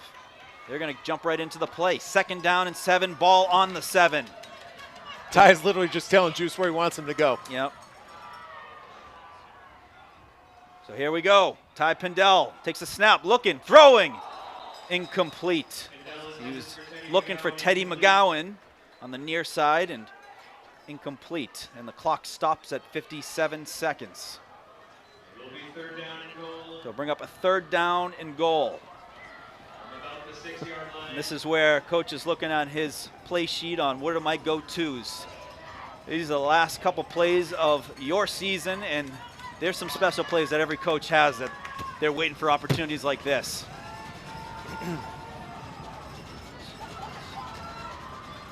McGowan, O'Malley up top, McDonald and Drayton down low. He's looking down low, holds on it, gets rid of it, and then deflected by a flag. Drayton was the intended receiver, but a flag in the end zone. We'll see what we got. Pass interference on defense. So again, remember, this isn't a spot foul where they put the ball on the 1 yard line. This will be a half the distance penalty. So it goes from where it is, but it is a 1st down, and it gives the Wolverines 4 more shots with 51 seconds left. Now, do you go for a run? Do you go on a run here, though, for the first play? Call me crazy, but what I do is get the ball in the hands of my fastest athlete. And right now, the fastest athlete on the field is J.R. Drayton. Yes, you're so right. if that means you're bringing him around on an end around, that might be your best option here to get him in space because he's a tough guy to catch. They've had that in the plays. I saw it yesterday. We might see it right now. So 1st down and goal. 51 seconds remaining. Wolverines down 5. Pindell in shotgun. Takes the snap. Holds on it. Looks left. Looks right. Throws right. Just missed on the connection with Drayton. Just going to bring up a 2nd down. Clock stops at 47. Woo! Now Ty had that moment of indecision. Do I run? I'm going to try to keep passing the ball. 3 more shots.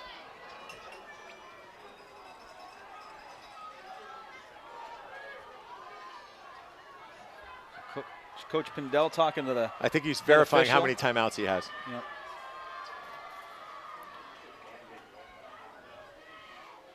Couldn't ask for better. No. What a game we have here. And it's only fitting happening here in the Thanksgiving rivalry. 52 years in the making. So Wolverines back in formation. 1 receiver, J.R. Drayton by himself down low. Pindell looking for the trip. Receivers up top. Working his way over there, gets rid of it. Smart play as he was closed in by Brodsky to get rid of that and avoid the sack. That could have been a sack with, bringing that ball. He would have been at the 10-yard line, and also the clock would have been running. You still do have that timeout, but smart play for the circumstances to get rid of it the way he did. Bring up a 3rd down and 3 with 40 seconds. Don't rule out a run. No. I mean, if you still have a timeout, I bet the last thing they're expecting is the ball being run here. So here we go. 3rd and goal. 2 up top, 2 down low. They're going to move Drayton in motion, And they're going to send it back. Pass to him. A double pass. No. Oh, here's your guy. He's got some room on the left. Working it across. Drayden. A flag. Tries to get to the end zone. Did he cross it? He's short of the end zone, and there is a flag on There's the a play. flag, which may be a hold. You might have a blindside hit here too, so we'll see how this one plays out. And here's the thing, though, too. If it's a penalty on Westwood and you're the Panthers, Pass interference penalty against Westwood. do you decline it? So you're saying, will you want 4th down from the 4 or 3rd down from, let's say, the 18? Yeah. I think they're going to push it back. But it does give Westwood 2 more shots. Wondering how far the penalty is. So if it is, yeah, if you're obviously adding to it, but if you can get the distance and goes it down. So I see Bobby Conrad on the field. He's saying, yeah. So we're going to get our final timeout called here. It's still unclear as to what transpired there. Yes. So timeout. Both teams going to talk through it. 29 remaining on the clock. So they just turned the down marker over to 4th down. So it is quite possible that I think they might have declined it. They may have declined the penalty. Because I look at it as you don't want to give Westwood 2 more opportunities. You know, they got so many weapons where they want to put the pressure on them. And I think that's the mentality of the Panthers. And that's why I was saying I wouldn't be surprised if they decline it. All right, so we have 4th and goal from the 3. I think it might be the 1. Oh, yeah, I guess, yeah. It comes down to this 1 yard. My goodness. To determine who gets to have the better taste in turkey tonight.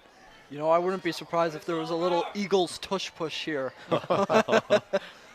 Still legal. Still legal. Still. It's still allowed in the game. I'd imagine the next GM meetings or whatever it is at the NFL level, they'll be talking about it. So here we go. Wolverines coming on the field. It is 4th down and 1. 29 remaining here in the game. Game on the line here at Flay Hive in the 52nd annual Thanksgiving game between the Panthers and the Wolverines. The Wolverines going to have Kamala Ratana-Boone set off left. Pindell is all by himself. So no backs. Pindell by himself. He's got 2 receivers on the near side as well as, and now they're going to put Kamala Ratana-Boone next to Pindell. So here it is, game on the line. O'Malley in motion, and a flag, illegal shift. Illegal shift called. Which is going to bring it back 5.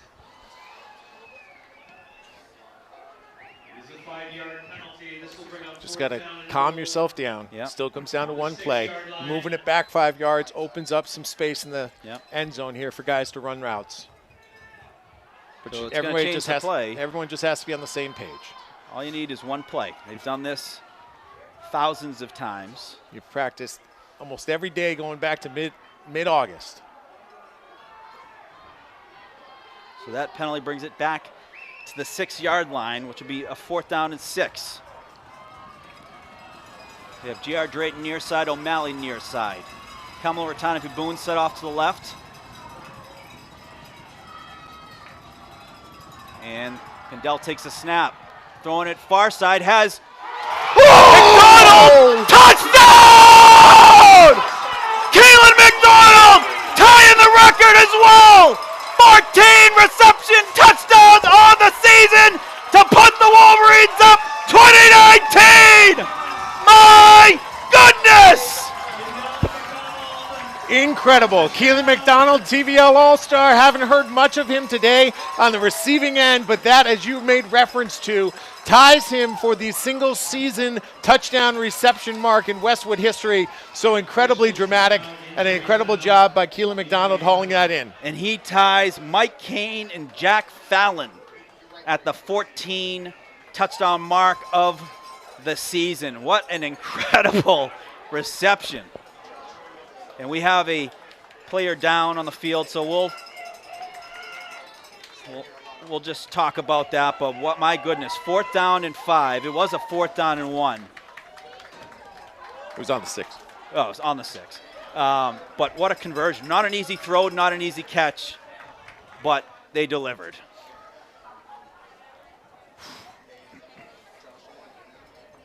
Well, that's definitely the most dramatic moment I've experienced here at Flay High Field. I know that you guys have been around for a lot of years, but in my 11 years of watching Westwood High School football, I don't think I've seen a moment like that. No. Wolverines going to go for 2 here, as you'd imagine, trying to go up 3 with 21 remaining in the game. So the injured Holliston player being attended to. We've got the trainers helping out, and good to see the player get up on his feet. You know, when you think about all of the factors that went into that last series of downs, there was a lot of confusion. There was the illegal motion play. There just seemed to be a bit of disarray, and it took a moment of calm, just an understanding that it came down to that one play. You run something that you've run time and time again. You trust the people who have gotten you to this point. And that's exactly what happened. And Ty just put the ball up and gave Keelan an opportunity to make a play. And you put it in the hands of a person who consistently makes plays, and that's what Keelan McDonald has done throughout the season. Incredible. He basically said, that's my guy right there, you know, throwing it up to you, ride or die here. He went up and came down with it. He has come down with big catch after big catch, some of the surest hands in the Tri-Valley League, and one of the best pressure catchers that you'll ever see come through Westwood High School. So Wolverines going for 2 here. Try and go up 3. So Pindell, a little reverse to J.R. Drayton, trying to get to the outside. Has an angle. He gets there. They convert to put the Wolverines up 22-19. Where was that like 5 plays ago? That's the play we were talking about that we thought we were going to see to get him into the end zone. We know that he's your fastest runner, so great job. It's 22-19. Now it comes down to a good kick, good defense, and make sure nothing miraculous happens on the other end. Yes. So Bertone going to trot out with the ball, and he'll set it up for the kickoff. 21 seconds remaining here in the game. After the 2-point conversion, the Wolverines up 3, 22-19.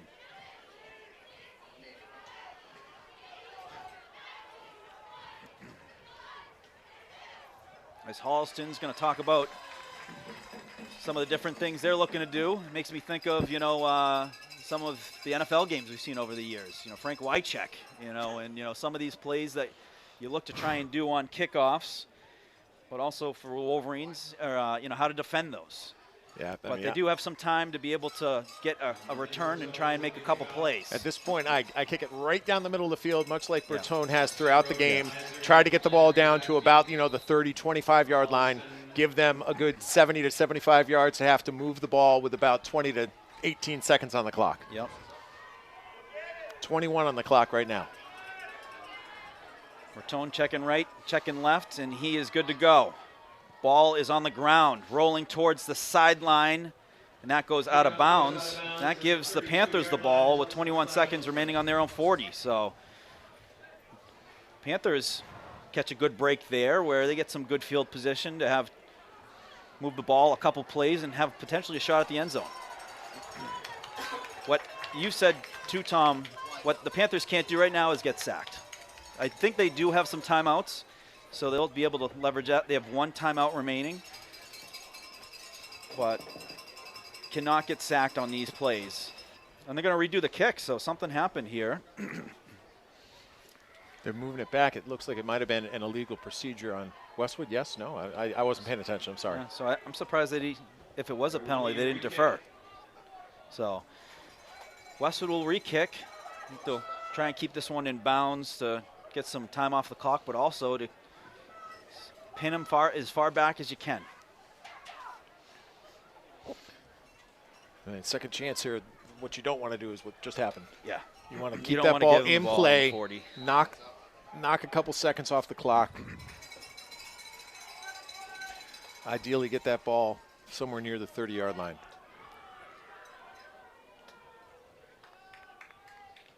And it's a similar looking kick going towards the sideline, and does go out of bounds again. So it's identical. And it's going to be, they're going to have him re-kick it again. So I don't understand. Yeah, the ball wasn't touched. So it's going to be another kick, but it's going to bring it back even further. So this is an option. So it sounds like if the ball is not touched when it goes out of bounds, it's free kick.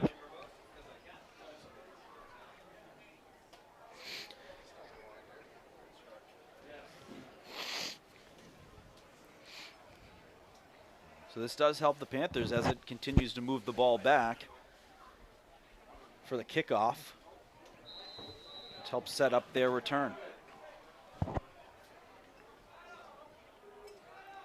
But essentially the theme is Westwood not looking for any Panther return here. Looking for, and there we go, a more traditional kick by Bertone. Fielded by, looks like Rodenheiser. Rodenheiser trying to work his way to the outside. Great coverage by the Wolverines kickoff team to tackle him right around the 41-yard line. So it cost Holliston 4 seconds, and they got themselves 2 yards is what that nets out to right there, because they would have gotten the ball on the 40-yard line, kind of out of bounds. So there you go. Take it over from there. So 17 seconds. What are you drawing up here, Tom, to move the ball quickly and effectively? Well, giving yourself some time for a shot at the end zone. Or are you just going for the end zone immediately? No, anything comes into play. I mean, I think you're at this stage of the game looking for the hook and ladder or something like that. Yeah. So here we go. The Panthers break out of the huddle. McDonald with McGrath set off to his right. McDonald takes a snap, looking to throw, has some time and space, and misses on a connection with Liam Rannikin. And that takes about 5 seconds off the clock, whereas 12 seconds remaining here. But they were looking to at least move that to the 50 where they could have a shot for an end zone ball. 2nd and 10, Holliston from their own 42-yard line. So going to bring up 2nd and 10. Yeah, this is going to come down to a lot of laterals one way or another. Yeah. Because I don't think McDonald's got the arm to get it all the way down to the end zone.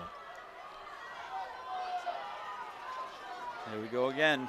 McGrath set off right, McDonald in shotgun. 3 receivers up top, 1 down low.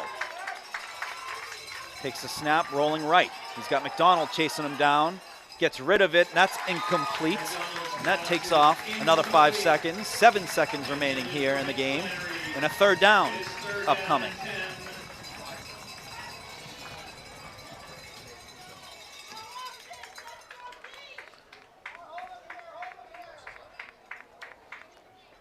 So good execution so far. It was a nice pass rush there by McDonald.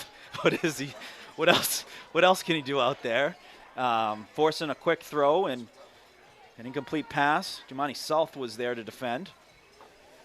Jemani South had a big play on a run stop on the outside on McGrath earlier. You know, in many ways, this play, if they start getting crazy, is a lot like an old-style kickoff where you just got to stay in your lane. Yeah, yeah. 3rd down and 10, 7 seconds remaining. McDonald looking to get rid of the ball. He's looking for the near sideline, gets out of bounds with 1 second. Is that over, though? And I'm going to say the clock is 0, and the Wolverines come away with a big comeback win here at Flay High Field to win 22-19. What an improbable finish that you could not script. An amazingly memorable year 52 of the rivalry. So 3 in a row for Westwood. This probably the most rewarding of all 3, even though the other 2 ended with a TVL Arts championship. Yes. Sounds weird to say, but being down as they were, 19-7, and be able to put together 2 offensive drives and not to be outdone, the stop defensively that got you the ball back. Totally. That speaks to how the team was coached, how they executed, how they matured throughout the season. Very well done by the Wolverines. Very timely. Alex, your thoughts? This was a great game, but that last touchdown pretty much secured it for the Wolverines. They did amazing in every job. Absolutely. And look at that, the old handshake. Both teams, a lot of respect for each other after battling for 4 quarters of back and forth defensive battle for a while. The Panthers then were able to score first. And then they added to that. And, they had a great start to the second half. Wolverines made adjustments. They came late, but they were timely. And they were, the key to the game, coming away with a win. Ty Pindell entered this game with 32 touchdown passes this year.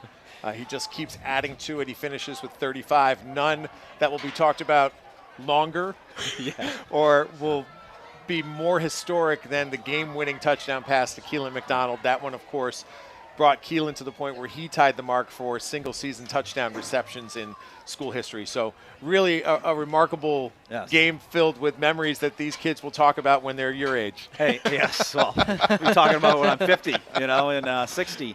But what a memorable game. The first ever live coverage of a Thanksgiving game for Westwood Cable, Westwood Media Center. And, very delighted to be able to do it with you guys. Amazing team. We got Maeve Curtin, Evan Cardamino, our guy right here, Josh Kagan.